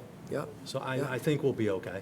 Okay. Have you ever looking at line E there, column E? Yeah, yeah. Yeah, the 2 line items that stuck out to me were this one where you had 31, where you had nothing there, right, budgeted, and particularly right here. And I'm sure there's a story that we probably all have forgotten by now, or at least deep recesses of our memory. And here's another one, 359 versus 145. It clearly seems to be, they probably came and asked for more money, perhaps, I don't know. So what But that- that was clearly the 2 drivers for why you had almost over a $250,000 incremental difference. That one was a replacement of a rooftop unit at Peck Place School for their core unit. And what we did there was, Yeah. we came to the board for that, it was $205,000. Right. $205,000. But we worked with UI, and we were able to get a reimbursement of, I think it was $61,000 back to the town. On the revenue on side, that. yeah. Okay, And it's a heat pump, so it's a lot more efficient than what was up there. all good. Thank you.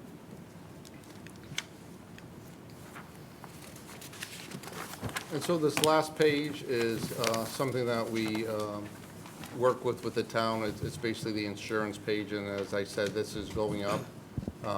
But I know, talking to other districts, what we are looking at specifically with health insurance is much lower compared to what other districts are doing, which, again, for those of you that don't know, we're self-insured and it's based on claims.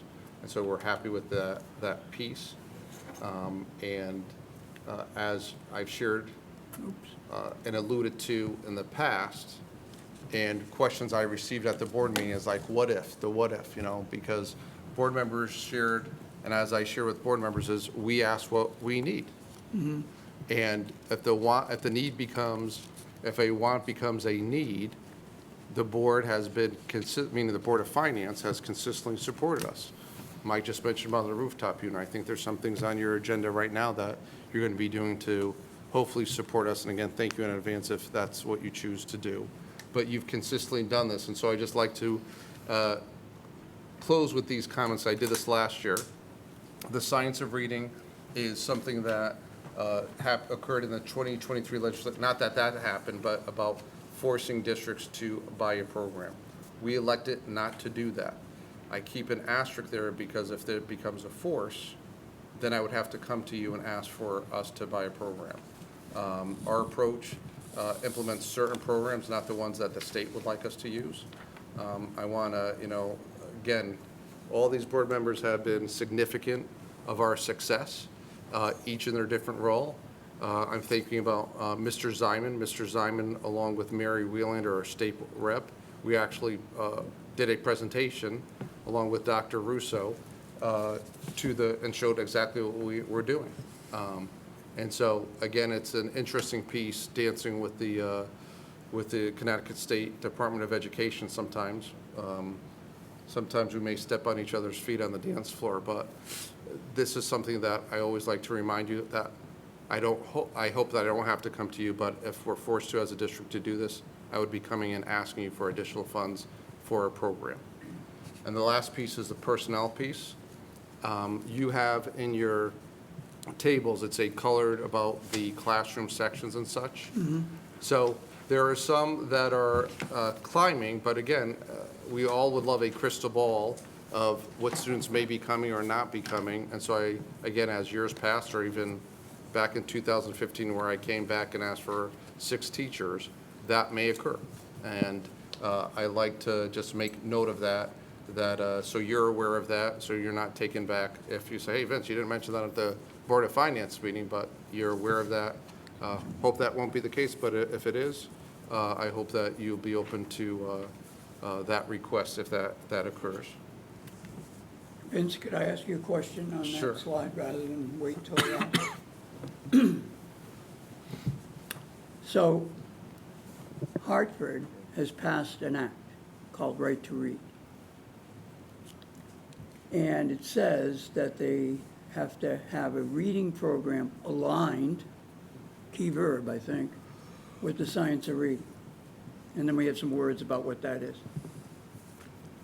And I'm hearing our approach is aligned with those principles, which should be, since aligned is in the first bullet, and the second sub-bullet says our approach aligned with the principles, we should be good. But I'm getting a sense, and since you educated me to look up that podcast, I think it was 2 or 3 years ago, Sold a Story, I was stunned by that. I'm a former teacher, math teacher, 7th grade, for 6 years. I would not want any of the kids, and I think of when we're budgeting, all the kids in Orange are our kids, doing anything that's at variance with what the gist of the message was in that podcast, 6-part podcast, Sold a Story. I am sure, and I hope, all parents might take the time to listen to that podcast, and I'm sure they would learn from it. That would be my first comment. And I am very happy to see that there seems to be a little bit of a tug between what's in this happening up in Hartford and what I'm hearing from the professionals sitting at the table here and in the audience on the board, between that method of doing it and the way you have decided to maintain it with what you call consistent or aligned with those principles. Am I reading that wrong? Yeah, just a little caveat, if I may, Mr. Leahy. I'm not trying to knock the state. Maybe I may be coming across a little bit about that. I think they could be a little bit more open. I think the intent of this was well-intentioned. The legislator of a specific district was looking at their scores of that specific city. Yeah. And those students were not performing. And so that person, as they should have as his legislator, was pushing this piece. So I think the intention is well intended, right, we want kids to be at a certain grade level.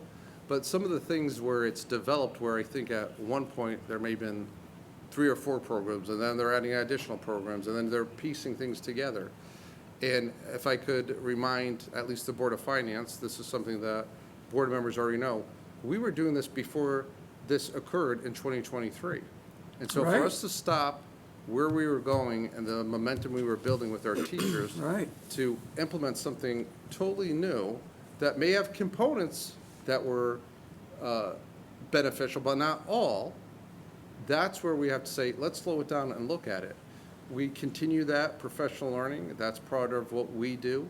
There's a science of reading, what is it called? The master class that Connecticut Association of Public School Superintendents is providing. The state's providing that resources. All of us, or the majority from here over, attending that. So we're making sure. We've invited outside consultants to make sure that we're doing. But there is a little bit of a misstep of saying, here, either you do this or you're not a part of it, kind of a thing.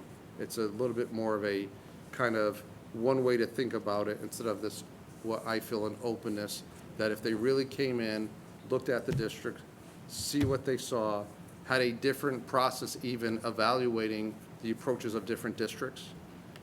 It was something that gave us a pause to say, okay, you know. So I want to be respectful of the State Department of Education, but with all due respect, I know what we're doing here. Very proud of what we're doing here. Our scores show what we're doing here, and again, to stay on this one point, when this came out, there were districts who had these programs who weren't doing well. You know, so what's that say? These SOR programs?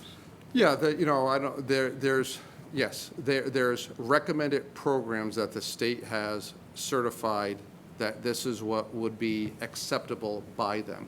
And there are districts who already had those prior to 2023 and were not meeting state expectations with regarding the performance of their students. And so I don't know, and I of course my mind goes into certain areas of why are some programs accepted, why are others not, but not to go in this meeting down that hole, but we appreciate the opportunity of meeting with the deputy, what's his title? Deputy Charles, Deputy Chief of, no, Deputy Commissioner, I think his official title is, but he met with us, and again, I appreciate Mr. Zyman's time, and Mary Waylander, again, she was very supportive of us. And again, as some of you may know, Mary Waylander was a Board of Education member. And so she was involved prior to this occurring of what exactly we were doing. So again, don't mean to take all of your time with regarding those issues. I just like to mention it only because I don't want to blindside all of you if Vince comes knocking on your door and say, hey, guys, we fought the good fight, but now. So just to clarify, the reason this is in here is because the Orange did not get a waiver, but you have been in contact with the state to say this is what our current program is. You've invited them in, they've come in, and they're kind of working with us. Dr. Mann, they never came in. Oh, they did not come in? No, Okay. we've of course I was invited going to wonder them how to- you got them to come in. No, 'cause- we've always invite them to come Yes. in. Again, there's feedback that we provided with the process, which, in my opinion, has fallen on deaf ears. But we did ask for a meeting, and this is where we are right now. Okay. Anna, how Yeah. does a town or a school system get a waiver? So at the beginning of all of this, back in 2022, I think, which is when it first started, the State Department said this is going to be the rule. You have to have one of these approved programs. And as Dr. Scarpetti said, it has grown, those programs. But if you can prove to the state that you are meeting expectations of the state through your current processes, you can submit an application to get a waiver to not have to do one of the approved programs. I would assume So our many- kids are doing reading very well. It has nothing to do with your performance. It has to do with Oh. what your curriculum and Really? instruction has to do with, yes, and the It resources has that nothing you're to using. do with performance. Does not. Okay. We better not go there. No. I didn't mean to go Yeah. down this road. No, Right. no, why No, don't we this end it? But the point is if they come in and they say, too bad, so sad, you have to buy one of our programs, it could be a very large cost that is not budgeted for. So it's just, Right. this is just a caveat, just a, Which I would not support FYI. funding for the Well, reasons yeah, we're I just mean- discussing. right. But Okay, anyway. we may not have a point, is I the just point. wanted to add one little comment about this.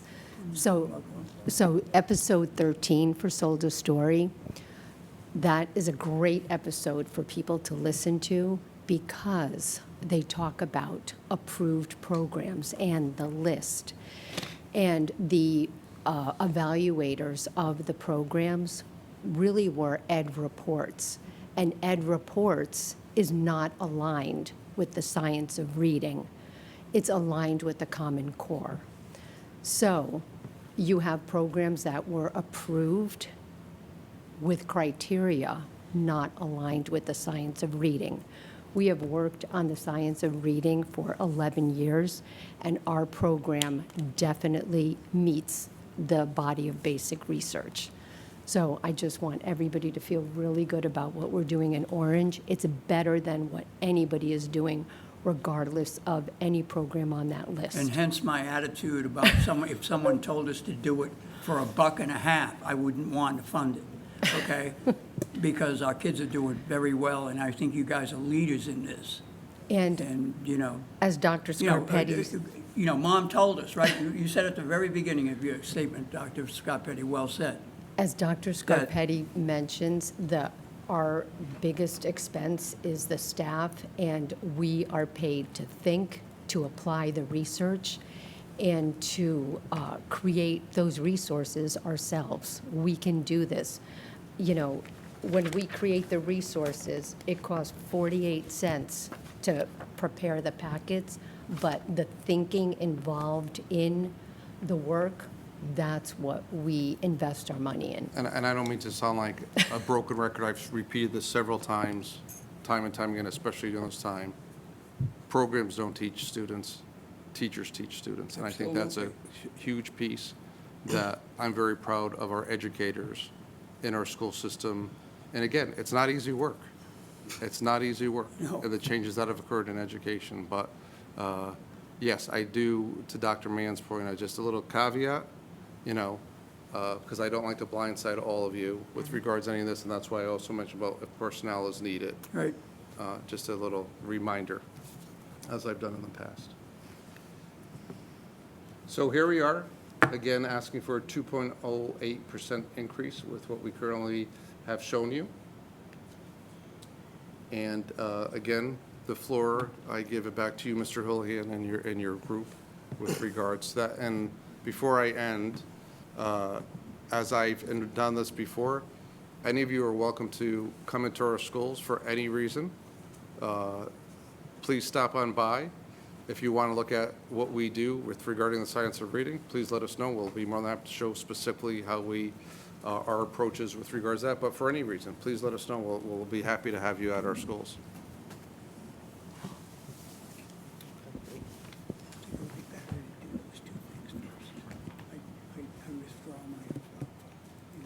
Right. You know what I mean? Anybody Okay. have any questions with that? So while you're here, Yep. our next two agenda items concern you, and I want to thank you, your staff, your board, because you guys do a great job. But our next item on the agenda is a request to allocate funds from the capital account to fund to upgrade main office heating system, $31,690. Ooh, I had the right And we have a one. memo All from right. Dr. Scarpetti. There it is, right in front of John or us. Dr. Scarpetti, anyone? Since he's in the room, I'm going to let you take Get over. it past the buck? That's what we're looking at, John. Yep, so we had an issue a couple of weeks back with our heating system. One of the coils in a air handler in the ceiling popped a leak, and when they were up there investigating, realized that in order to repair that, unfortunately, let me back up a little, our buildings are aging, and there's a hodgepodge of materials. So some of the equipment is legacy equipment, some of it is updated. This, unfortunately, is all antiquated. Believe it or not, it still runs on pneumatics, so it's not electronics. We have an air compressor in the basement that runs the heating components for that main office area. It's quite old, so it failed, and we need to update it with electronics, controllers, and new thermostats for the office area. So that's what this cost is. Good. I make a motion to approve Out of the capital. Out of the out of the capital. capital fund. That's correct. Second. Go ahead, Dana. Second by Anna. Any further discussion? All those in favor? Aye. Opposed, abstained, unanimous. Thank you. Fund a boiler. Let me see where this one is. Okay, I don't have a note on The second that, one, but no, the you don't have a, you don't Request have to a allocate memo. funds from capital account Right. to fund boiler replacement at Peck Place School, $62,000. This is on the capital request that they submitted to us at the all-day budget hearing. But we don't want to This- wait. Right, it's got possibly a long lead time, so we want to get this ordered yeah. so We they talked can about this. hopefully Wait, get it give me a in minute over the here. We'll summer. look this one up. We shouldn't take us very long. So it was in capital, right? Yep. If you go to their column, Yeah. Okay, whoa.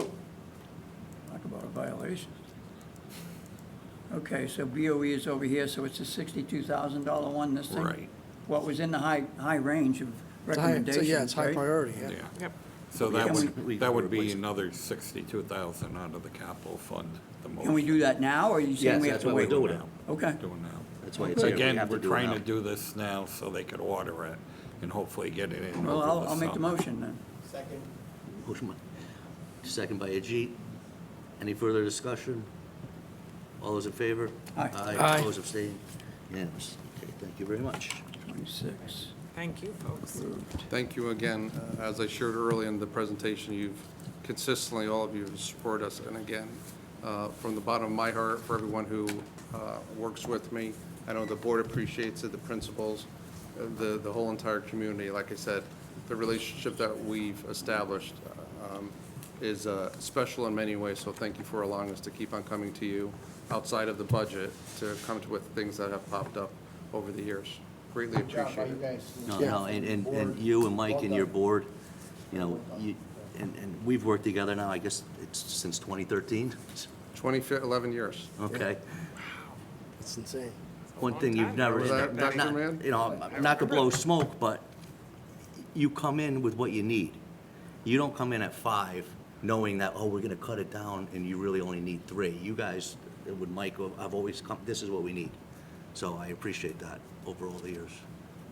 Well, it's certainly, when you talk about it, it's not only you do it with us, but you're doing it with your transportation people, you're working hard and your board as well as your teachers. I mean, what's not to like? Well, and like I said, not to go back where I was, but I can't be, I have to put my intellectual side and go to the emotional side, even just this morning, and, you know, raving about not only how hard our custodians worked and such, but again, the town, you know, when they're done, they come help. Chris Smalls, Donnie Foyer, I mean, it's just like, you know. It's what we do. Exactly, exactly. But again, I don't think people realize how special Orange is and what you've created years and years and years of how this has become, you know? And so I think that's an element where, especially when I go to meetings, I hear different stories, it's like, oh my gosh, you know? It's just Yeah, something 83 unique would and be different. when my wife said, well, I've got this house in Orange that we, you know, at the time, right? And, you know, I didn't hear, you know, Orange is a great place to live, is what I hear people saying. Now, you know, class I, you know, it's a place to live, right? And it's a place, you know, like the storm the other day, a tree fell in my driveway, right? So I'm figuring out a way, how am I gonna get my chainsaw started, you know? You know, I wish I was my brother Tom, but I'm not. Guy comes down the street with a bucket. He says, do you mind if I push that away from your driveway for you? And 30 seconds later, it's done, and off he goes. I didn't even know the guy. Yeah. That's the type of town we're in. It's great. And that's why I just took a moment about that mission statement, all of you in this room, people watching at home, board members that were here. Amanda Zapak was here, she had to leave. I have another board member watching at home. So again, it's not just us, it's everyone. So again, thank you for allowing us to present, hearing us out, asking your questions, but your approval of things that are well needed in our schools. Good. Anyone, everybody all set? Take a small break. Thank you very much. If you need a break? No, I mean to exit and say hi to people and stuff like Okay. that. Is there a motion to take a 5-minute recess? Yeah, I would, I think Second? that's a good idea. All in favor? Okay, we're back at 8:15 to the remainder of our meeting, so we're up to item number 9, Amity update. Mr. Nuzzo. All right, good evening, everyone. So we had a Zoom meeting Monday night. It was a joint meeting between the Amity Finance Committee and the Amity Board of Ed. Actually, very, very productive meeting. Thought it Did went- everybody make it, a Zoom meeting? Yeah, it was good. It was a 2-hour meeting. Discussed the budget. As we know, the new request is 1.53%. So Paul Davis, the chairman of the ABOE, at the onset of the meeting, announced that he is able to vote as an ex officio member of our committee. I believe it's in the bylaws. It's in the bylaws. So he indeed did vote with all of us. But we discussed the budget. There was lots of talk about the middle school schedule change. It sounds like they're going to table that for now. There was lots of discussion, and my understanding was the children, or the students, were the ones who wanted this, but the teachers were not on board. So there was a definite disconnect between the teachers and the administration on not having the teachers on board to implement this new schedule change. One thing we talked about at our meeting, the all-day meeting, was reinstating the phys ed teacher at the high school. So that was added back to the budget, which was good. From our standpoint, I know we all talked about it, and I think we were in favor of adding that. So Dr. Byers indeed did add that person back to the high school phys ed, FTE for the phys ed teacher. So that was added back. But there was lots of talk about the schedule change, and even the board members were not in favor of it. Also talk about adding a third language with French, and I'm not sure how relative French is in today's business economy in the world, but unfortunately, there's talk about adding the French teacher, putting that on hold. So lots of conversations happened around the schedule change and the addition of the language teacher. So at the end of the night, we did all vote. And there was also talk about a budget increase of 1.02%. And Megan did a great job early on in the meeting about some statistics. And I guess the teachers were polled, and I guess 50 out of 59 teachers said they weren't in favor of the schedule change. And I'm not sure who polled the teachers, but that's what was told to us. And so the 1.02 was discussed, so Megan and I were going to vote for yes for the 1.02%, but then it got back to the 1.53 not to exceed. So. Did someone make a motion for the 1.02? Yes. So initially, there was a motion on the table to vote for 1.53% increase. We all took the vote. It failed 4-3. Failed. How did that vote break down? Yes, so it was me, Megan, the woman user from Bethany, and Donovan Loftus from Woodbridge voted no for the 1.53 increase. Then Paul Davis, he was a little distracted during the meeting, but he then wound up discussing another motion of 1.53 not to exceed. So I don't know if, I guess we retracted. Wait a minute. Yes. Wait a minute. Yes. A motion of 1.53. Failed. And it fails. A motion of 1.53, and you add on three Not to exceed. words, not to exceed, has no bearing. It's still 1.53. Right. By the way, has there been a danger of exceeding a budget at Amity in the last 25 years? The surpluses have been Lots of discussion substantial. of surplus as well. That's That's word games, Yes. So that passed. Yeah, so if. not to Yep, yep. So exceed. not to exceed 153 passed, so the woman from Bethany changed back to yes. She Okay. supported it. No, But Joe, Paul Davis, of course, supported it, and he was the fourth to vote. exceed. yeah, so I think 1.53 or not to exceed 1.53, to me, it means the same thing. Right, but Yeah, it regardless, does. But Regardless, somebody yeah, flipped the exactly. vote. It You passed. That's- seconded my emotion. I'm only It kidding. passed. So that passed, and that's only a suggestion to the board. They don't have to Yeah. abide by that anyway. correct. Yeah. And did the board meet afterwards? No. No, Oh, so no. this was just this joint meeting? Yes, Okay, yes. Yeah, all right, I understand now. yeah. So the- Okay, so we're Because the still board was waiting. supposed to meet afterwards at one point, weren't they? I But don't- if it would have been I don't know about Monday alive. night, because we were there for 2 hours. Yeah. Or actually, you know what? They did meet, but I don't know if it was a vote at that point. I haven't heard.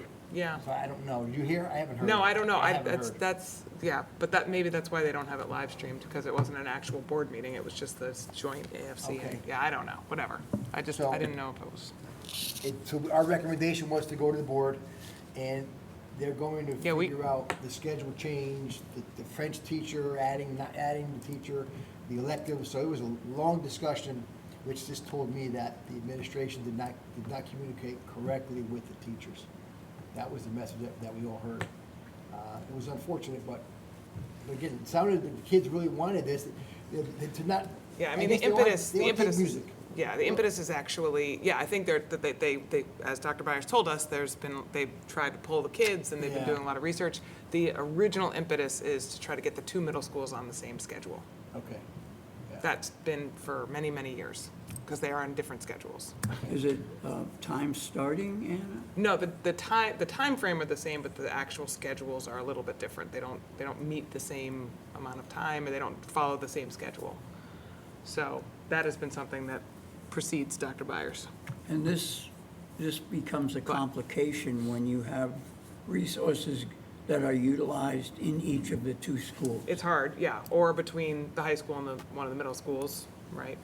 Okay. Yeah. In other words, the high school schedule and the middle school schedule. If you have a speech and language pathologist that works both at high school and at the middle school, and there are different schedules, Yes. then it's harder for those people to figure out their services. How But- many resources, approximately, are in that category of? Like a traveling Yeah, traveling, provider? let's call it. 2 or 3, maybe fewer than half a dozen. Boy, it seems wild I can remember adding staff recently in the last 4 years that were for that purpose, for going to more than one location. But it seems tail wagging the dog a little bit when you have that few people for which you need to make a substantial change. Yeah, I mean, that's not the only reason to have you want to kind of have a guaranteed experience for kids, regardless of which middle school they go to. And if one middle school has more time with one particular thing than the other middle school, there are inequities. So you're trying to make it as equitable as possible. But I mean, I'm sure it's much more complicated than that too. But either way, it sounds like, this has been something that it's been a difficult project to complete. And but they're gonna just kind of hit pause and try to figure out Okay. a different way. That's it, Mr. Chairman. We're good. That's it, you're all set? Yep, thank you. Thank you, And Joe. don't they have to, doesn't the board have to approve a budget before March 1st? March 1st, yeah. I think it's the 15th or 13th. Oh, maybe it's the 15th. Yeah, we gotta do- So we gotta they'll do meet before on the Monday, first, the they're doing by 2nd, the 15th, presumably. yeah. I don't know when oftentimes they meet the second Monday, I believe. Yes, Joe, or no? Yes. Okay. Anyway, and After that'll us. keep them, After us. since Sunday is the 1st, then it'll still be It the would still be 9th, within- well before the 15th. And if they have to do complications and have to cut and, figure it out, Yeah. they still have time. Okay. Item 10. Jim, do you have anything to report? Yeah, I'd just like to show you this. I was going to show it with Vince's crew, but I think we had kind of wore them out. I'll try to just, I was going to mention, and I'd like to, for anybody watching,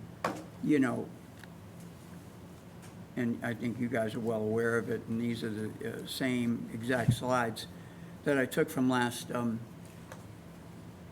budget hearing of last year in April, right?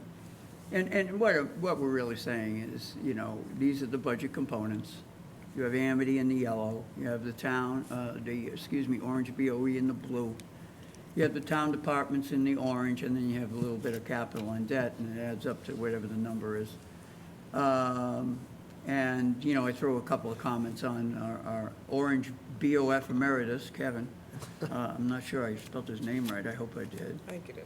And then, the fact, what component of it that, and I use Kevin's quote,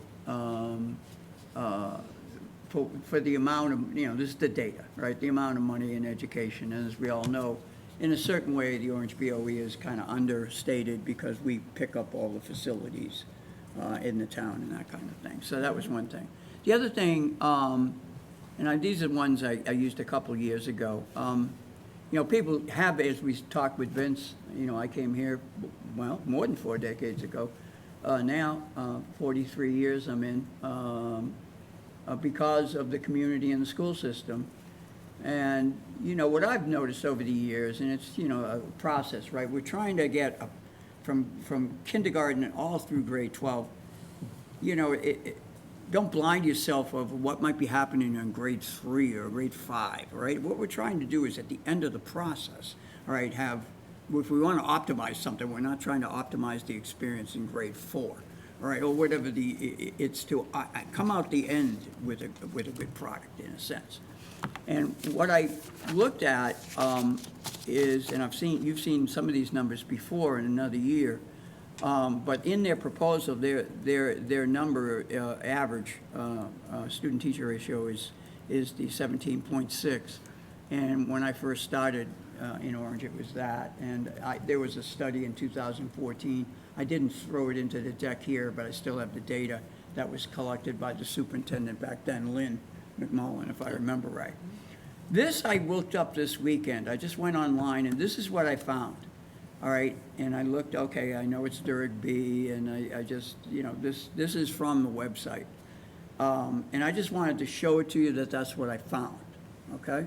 I'm not saying anything about anything, but that's the data in grades. And it's consistent with what we generally hear.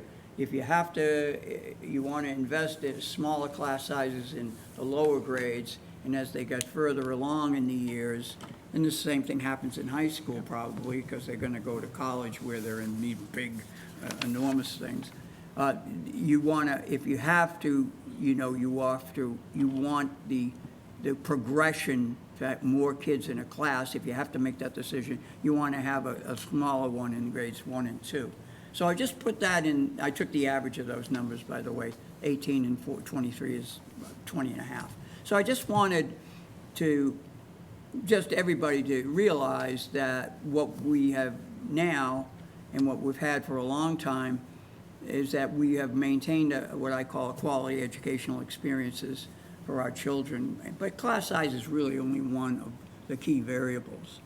I just like what I see here from that administration. I like what I see with that board, and I'm wholeheartedly in agreement with it. So my final point, the class size has varied over the years, and the students have always achieved well for a whole lot of different reasons. And so mostly I found this, and I wanted you to see it.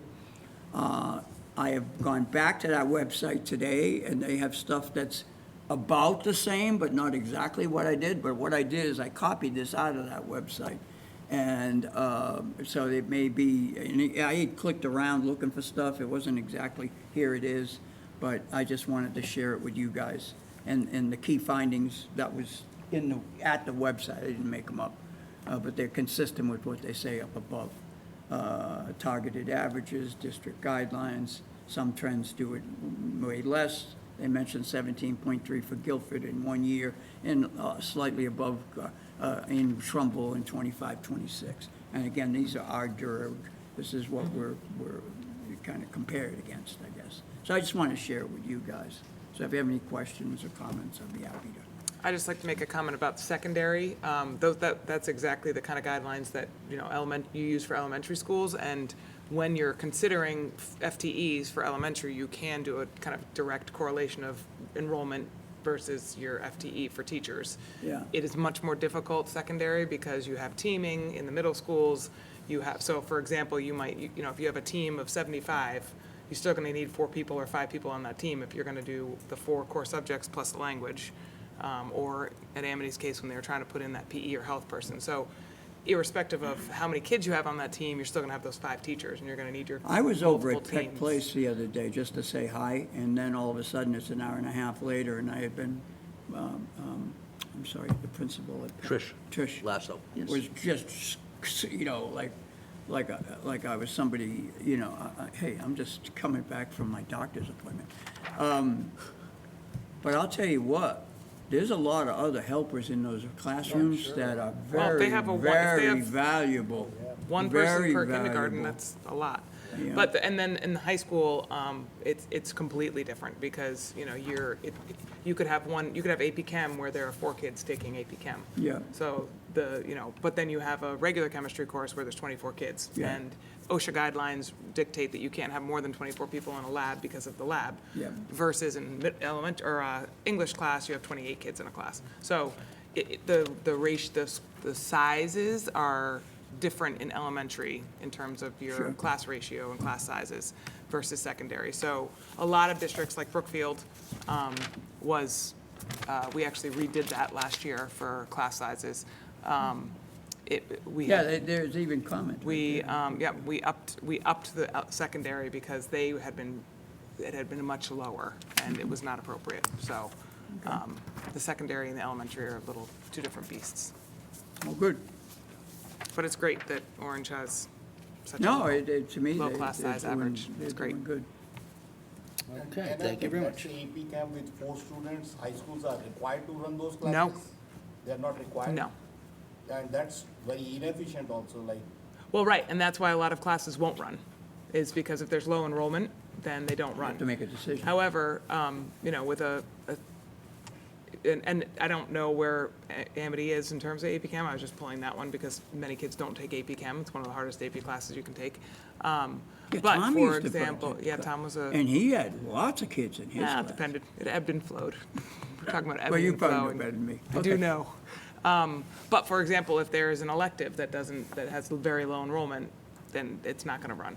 what's the minimum number of students required? It depends on the class, but and it also depends on the school. But generally speaking, schools probably won't run if there are fewer than 6 kids requesting it. Yeah, we have the same number every year. Yeah. Yeah, but even 6 Yeah, is a even whole 6 lot is- smaller than 18, you know? Yeah, actually, it's a big fiscal loss. It is. Having a class with Yeah. 6 students. Yeah, it's hard to justify it. Okay, Okay. all right. Thank you. Budget discussion 26, 27. John? When's our next meeting? March 11th, I think it is. Okay. We have March 11th on the calendar, right? And we had another meeting also, right, John? Yeah, if you hold on a second, I'll give it to you. Yep, 26. March 11th and March 26th. Okay. And And 11, we're going to cancel the meeting on the 16th. 2, 9, 16, 23. So 26 is a Thursday, I remember, and you're out the week before, correct? Yeah. Unavailable Unavailable. the week Right, before. okay. And the 11th is a Wednesday. And we are meeting in Town Hall, both meetings? No, we're going to the police department that night.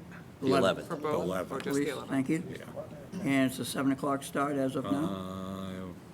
If you guys, whatever time you want to start. I could do 7, I could do 6 if you want to start earlier. It's up to you guys. I could do, I'll make a point if it's, Kevin and Anna probably, I can do 6. you can get down from.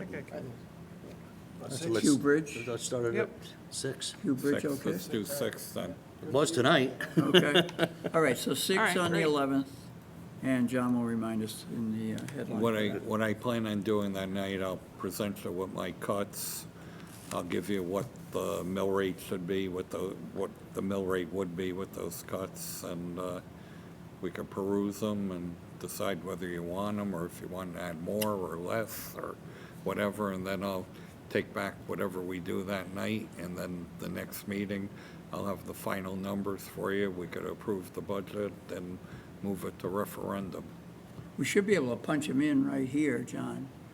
Well, I'll have it done already, and I'll send it out to Oh, you. okay, so you're gonna do another one of Yeah. this kind of thing? Yeah, that's. So that redone. would be I've a already- sheet of the cuts? I've already made changes to that from our last meeting. There were Okay. Right. a couple of things that went up and a couple of things that went down, and But we will couple have a other separate sheet will show us the cuts, correct? Right. And then you'll say, and if you have all of these, this is what this your is mill what rate that will sheet be. would be. I think, when I sent out. did it there. Yeah. Yeah. I've done it for a few Yeah, years you had the whole now. sheet of every single line item. Right, right. I could tell you right now, we already took 75,000 out of it tonight by voting the fire marshal the vehicle.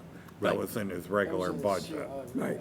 And we're gonna be able to do more, because I'm gonna pull the police cars out of the budget, and we're gonna pay that out of police special duty. Right. And that new, police software that the police chief wants, we're gonna pull that out, and we're gonna pay that out of special duty the first year. So I've already started identifying things that we could do. No, John, that's good. when do we do the capital discussion? Because at some point we have to. That'll probably not the next meeting, probably the following meeting, we'll do So that. 26th? Yeah. Okay, I'm just still making need little you and I agenda to- items. Because that's, the capital, we like to present it at the budget hearing, Right. but it's not in the budget. That's separate. Right. The budget and mill Usually rate what I is put is the different. budget, if the budget passes referendum, this is what we plan on spending in capital. Yes, Oh, it's an if-then. yes. Okay. Right.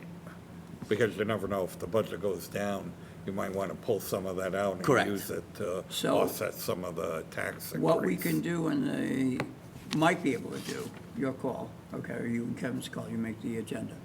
The cuts, then we would have the cuts will drive a new, what I'll call a summary sheet, which is this. Right. Right, it's the right thing, budget summary, yeah. And then the budget summary, we have to then incorporate, I don't know, if we finalized all the things from Brancaisi, the assessor. You got it. Didn't I send you all the grand list? Yeah, he had to submit it by Friday, so. Yeah. Yeah. You got it, and I think I also sent you what the mill rate would have to drop to collect the same revenue as we collected last year. Well, let's take a peek at that. Where would it be, Johnny? I sent it to you. Grand list assessor, I put it in here. Gotta be on the 19th. 10 no? tax, I'm gonna give up them. I don't think, That's probably it. 25 grand list. No, this one? no. All those. Third down, yeah, third one down. right Well, there. it's all part of them. That's part of it. But you said to drop the thing, where is that, Johnny? Is that a, The mill rate calculation, go back to thank your you. thing. yeah, back to your- we have that one. Mill rate 26, calculation, 27. right All right, there. good. Okay, So, so that's last year. this is 26, 27. 26, 27. Maybe I didn't send it to you. It's got to drop to like 26.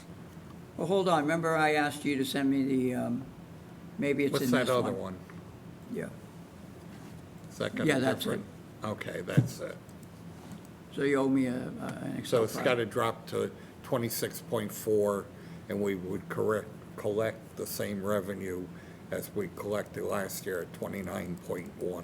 But that's with the reval shift coming in. Right. Right. So, to collect the same amount of money, every homeowner in Orange's taxes would go up, just Right. right there on. But not at the same percentage, I don't believe, because some homeowners or houses are worth more than others as. Yeah. Yeah, there's a distribution. Yeah. Yeah. What I also gotta do is probably try and pull out that worksheet that we had last with year, all yeah. your houses, so you Oh, can yeah, see. let's pull that out, because then when we can do the compare, okay, this is what's happening because of the budget, and this is what's happening because we have to do the last component, 37.5% of the mill rate. That sheet is a great sheet, Johnny. And I remember all my files from last year got deep six when my computer got hacked. So, and also my email, so I can't track and go say, oh, I knew I sent it to Kevin, or to Johnny. I don't have that anymore, so I might lean on Well, some if of you you sent it to me, I guys. have it somewhere, because Okay, my office email, all right. you can't delete from it. It's like, it's almost like FOI. So it's all, I all delete it backed from my up. Outlook, but it's in the cloud permanently. Yep. Yeah. Just because you never know. Somebody accuses you of something, I'm going Well, I'm back gonna 10 be years leaning and on you saying, for "Oh, one of those. I have I over told- 10,000 emails in my inbox. Okay, so Okay, are we all set so- with that? So we're gonna be doing cuts, mill rate, and so we don't do capital until the 26th. Probably not. Okay. Yeah, I think John, last year, we came up with cuts of, John came up with cuts of about $1.2 million or $1.3 million, I which. think I could probably be moving stuff Yeah. to different Yeah, funds. we and gotta get all. that town I might- budget I down. might be able to get Yeah. close to $1 million. Yeah, and off the again. four officers do that they're last year, asking for and Johnny? everything. Yeah, that's gonna go. That's the one I was looking for. Do you still have those cuts? Yes. Sure he does. Good, I got it. I'll come by your office then. Thank you. Okay, John C. so now we will go to item 12, discussion and approval of minutes from February 6th budget All right, workshop. we'll get those babies open. All right. Okay, so we're in the audit To start with report. John. Okay. Patent lead off, as Page well. 2, under item 4, under Orange Volunteer Fire Department, Budget, we special need to meeting. take out on that Minutes, thank you. on that first, page 2, Jim. Thank you. Let me just get set up here, and I'll be right with you, page 2. All right, Johnny, think away. Keep going, down to number 4. Number 4, The thank you. first item, when it says, noting the low salaries make it very challenging for qualified part-time inspectors. He didn't say that. That Right, might have I- been, that might have been Jamie, but I just strike that part Yeah, out. I circled the same thing. The inspectors work for Jamie. Okay, and just as a note, on page 3, item 6, Page 3, item 6. nothing to change here. Just that where she talks about salaries and things, that's not a purview of this board. No. Just so everybody knows that. And then on the last page, couple of things there. On item 10, under Amity, the vote 402, was it 402? Or No, it was 420. 42. 4-2, You don't Yeah, need yeah. a 0 there. right here. Right here. 4-2. And then under item 11, under the dates, 2/23, 3/11, 2/26, that should be 3/26. 326. And that's all I had. I have something that's at the top of this page, but I went through the whole thing, but I'll go right to the top of the page on Mr. Kraut. I would like to have it say, Mr. Kraut presented a list of 42 capital items, I believe it was 42, in priority order. I believe the "it" was noted. I think that was you, John? So I would say Mr. Cifarelli noted. Do you see where I am? The second line? Yeah. I don't know if I would have said that, though, because, did I? Because it goes not just for capital, though, but for the whole budget. Well, it feels like it would have been you. I don't know who else would have been saying when we received it. I might have said something, but I don't remember. It was John? I would leave it, the town will receive the grand list at the end of by the end of February. Okay, That's so we're really going to take when out the we got words, it. "it was noted that until," and then just start the sentence, "the town receives the," Well, actually, it should say, how do you want to reword this? how about that? How about this, John? The town receives the grand list at the end of the month, of February. My only problem with it, it's not really the town. It comes from the assessor to me, to Hartford, so it's not, you know what I mean? From the assessor. It should be, yeah, maybe it should say, we receive from the assessor the grand list by the end of the month. How about that? Well, how about this? I just would strike the whole The assessor sentence. distributes, what? I would just remove it. The whole sentence? It gets confusing, Yeah. because what we're talking about. I would I just kind of agree with you. delete the whole line. I have a sentence to put in replacement because I thought it was important, and I'm offering it to the team, and here it is. So after the first sentence, which ends in the word explaining in detail each request, I think all of you will remember this, all right? In addition,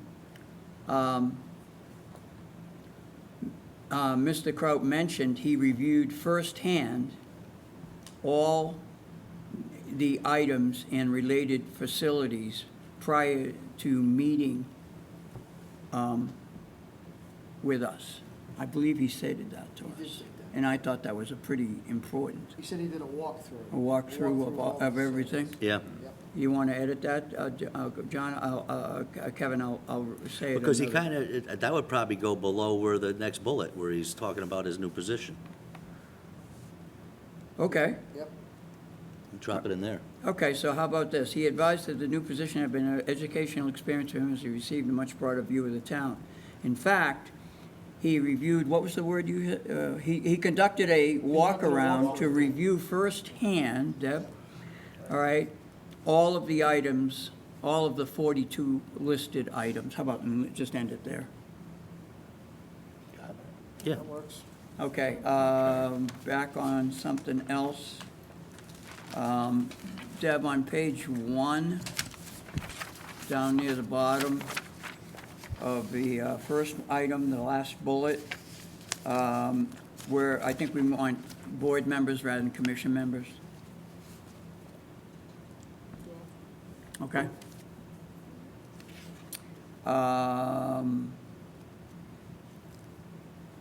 I don't know, Mr. Borer explained, page 2, second bullet under item 3, Mr. Borer explained the CERT program. I kind of was saying to myself, I wish I had a parentheses and CERT was spelled out, but I don't know what it was. Does anybody know? It's emergency response team. Oh, yeah, it's Yeah. a certified emergency Certified. response. Certified Emergency Response Team. So if we put that after CERT in parentheses, yeah, I think that helps. All right, like you, John, I noticed that kind of dangling sentence at the start of item 4, bullet 1. On the last sentence there, though, as donations have gone down, all right, I would just say in 2025, I don't know why we have these dates, all right, to 48,006 in 2026. I didn't understand the comment, the town continues to supplement their budget by over 50%. I think know he- we have increased it, but that didn't feel to me like it was adding clarity to the brain. I think what he was trying to say, whether it's correct or not, he did say it, I remember that what the town contributes to their revenue is over 50% of what they take in. Budget. Right. I Yeah. think he was trying to make the point there, donations are going down. He was probably greasing the wheels for maybe another increase Well, after this. and we have that coming agreement year. with them that we have, it is stepping up. Right, but after this year, it's kind of frozen at 600,000 unless, Well, Yeah.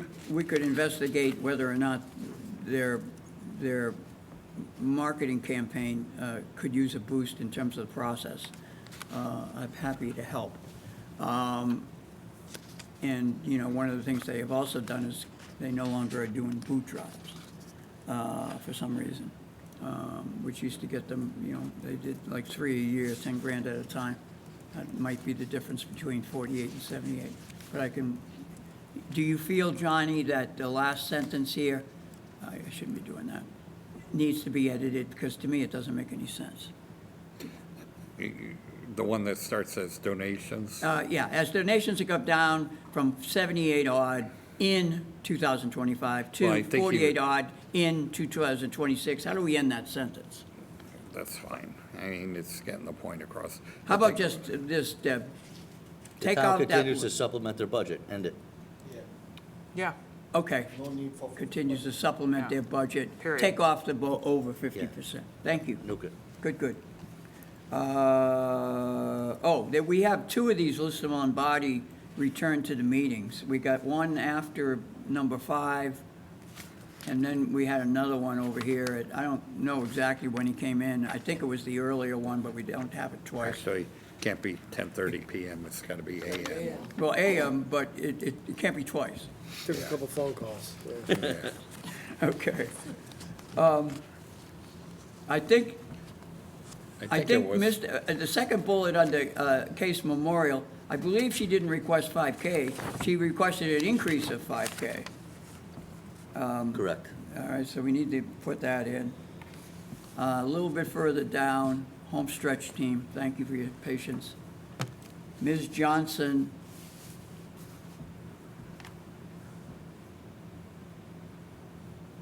Budgeted, I thought, 130,000 rather than funded.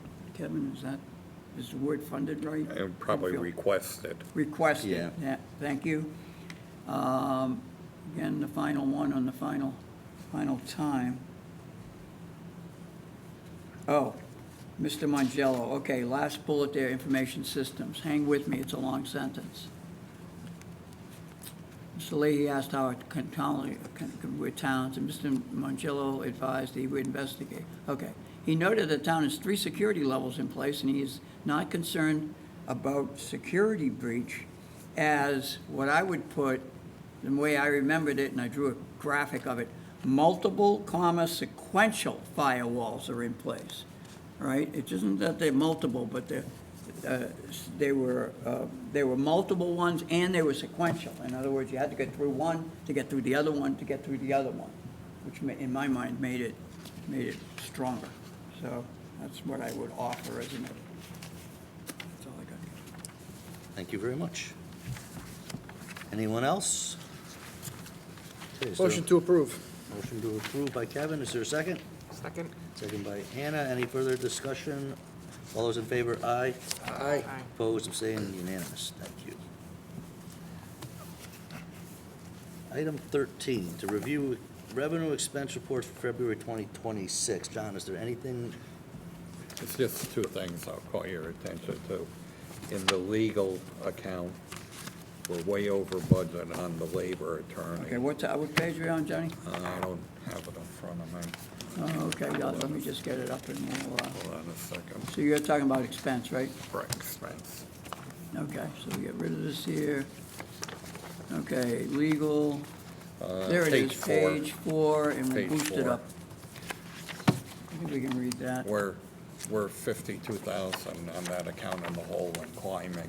Whoops. And most of that is for the police officer that we've been in legal discussion with firing over his conduct one night as an officer. And Is that's that the continued. discharge of the firearm? Yes. Okay. Yes. It went to arbitration. We won arbitration now, and it's proceeding on to the next step. And then I'll just call your attention to the other one that nobody should be upset or thinking it shouldn't have happened, the snow account. Yeah. Well, yeah. No, it's gonna get Getting worse. storms on Sundays doesn't help. Saturday. Right, Everyone- both of the big storms Saturday Sundays? and Everyone. Sunday, everyone. Everyone is. So, Johnny, where are we here? What page? I'm looking for it right now. Okay. Page 13. 13, we'll go right there. As of today, if you blow that up a little bit, I will that account indeed. only has $12,000 left in it. It's only because sand and salt only has money in it because we can't get the salt. Yeah. Right. So, and that only includes their payroll up to Saturday at midnight. It This doesn't past include. Saturday. Doesn't include, right. Doesn't include the storm. any of Sunday or Monday or Today. Tuesday And or those guys are out there today. nonstop. Right. Yeah, you're gonna be blowing that budget by. Oh, yeah. Yeah, well, But you know what? Gotta do it. Gotta Yeah. do it. hey, what can you do? Every- Many years driveway, I past, don't we think you have haven't an used option, any of it. right? No, we've been really lucky. The problem is, when you get it like this, and you get the heavy snow like that, equipment breaks. Yeah, sure. It's a heavy Well, snow. here's the good They've had news. major problems in Massachusetts, Yeah. right, relatives, because that's exactly why. The equipment's breaking. Heavy snow, yeah. Kevin, here's what my good news is. So I went to, besides going through it, and I'll just give you my summary comment. I always have to re-educate my brain. The budget, then transfers, revised budget, how much we've spent, and we've encumbered. So in a sense, encumbered means we're gonna spend it even though we haven't. So, 61.3 or something like that. And then you say, okay, how far into the year are we? And then you can say, well, this was done on a certain day, so half of February was pretty much in, or thereabouts, so we're about 5/8. So we're looking for 62%, so you could see we're at 69. So what I did, I went back to 6 different categories: employee benefits, debt, amity, ABOE, and insurance. And I normalized them. What do I mean by normalized them? They're like debt service, it's 82%, because we pay in advance. But if it were 62.5, how much we had? In other words, I'm trying to get back, are we really in jeopardy with this 9.8% versus what we should be at, 62.5 roughly? And I did that for employee benefits, the same thing. I did it for debt, I did it for amity. ABOE was a little under, amity was way ahead. And I came up with a number, and then I said, okay, if I subtract that from that 61.3, right, the 59 and the 2 that we've spent, where we look like we're over, all right, I got it back down to 61.2, which made me feel, okay, even if I was doing it rough. I was actually in the car, sitting in a parking lot, all of a sudden I just said, let's do it. And so that told me pretty, good to know we have a little bit of a cushion, even though that's a once over, back of the envelope, I'll call it, Kevin.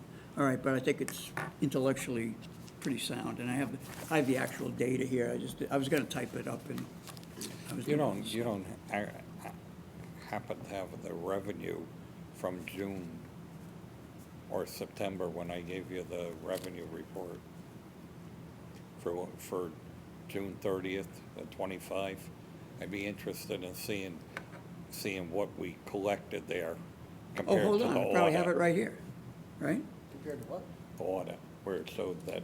we So when collected was it, when would 1.8. it be, Johnny, 25? No, I think something was misclassified, because I have the 25 from Art, and he has 61,718,000 of the June tax. 25? Yep, Yeah. and then 7,663 for personal property, Here we are.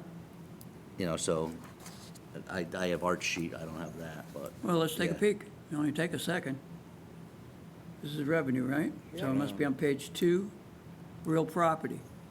We're at 61.3, which was at 100%. See, we didn't, we. So if we had didn't make 100%, how are we down $1 million and something? I it. don't Yeah, get I it. don't know. They used the wrong budget number. Oh, or they used, something, I yeah, think. they have 63 somewhere in there. Yeah. Yeah, okay. We tracked All it right, down. so At least, they'll- On the audit? They'll fix it. Yeah, because we They were have, gonna look at it. on Art's Yeah. revenue sheet, and not to waste time, oh, well, our yeah. budget is That's why I'm saying, how the hell 61,329, we down and we $1 collected million? 61,718. You're not being driver and came to So the rescue. they've got a I bad think number. I think they got them mixed up between the personal property. Yeah, they, something got goofed up. Let's see what she got. Is it the audit Because report? we get 99 and a half, What we get page was it, 99% guys? collection. 1922. I mean, we were worried about it during COVID and everybody paid. Yeah, they got a 63 here. See Yeah, it? that number's bad. Yeah, okay, so whatever, they must have added something into it. But it looks like we got 61.5, but we're not, something's funny in Between the here. two line items there at the top. they're Yeah. Well, the mixed three, up. if you take the three, we're, but, Yeah, I think the 1.4 is right? Oh, yeah, you're right there, Kevin, too. The budget doesn't add up. Yeah, Our budget's 83 change, not 82. yeah. Well, hold on. I think you're right, Kevin. Let's say what we have. Go right to the back of the bus here, 83. 83.8. Oh, Yeah. Oh, that's this year, though. That's, oh, no, this is That's 25. 25? Yeah, so they've. Oh, that's right. I was in. a So you'll different- call her Thank you, tomorrow guys. morning? Yeah. Because I was like, looking at it, it was like, there's no way Can we we didn't take collect back our 1.8 million. approval? Well, we had to approve it this week for the bonding. Okay, all right, well, we'll pick it up in the mix. That's what we'll do. You'll get it in your hard copy. All right, sounds good.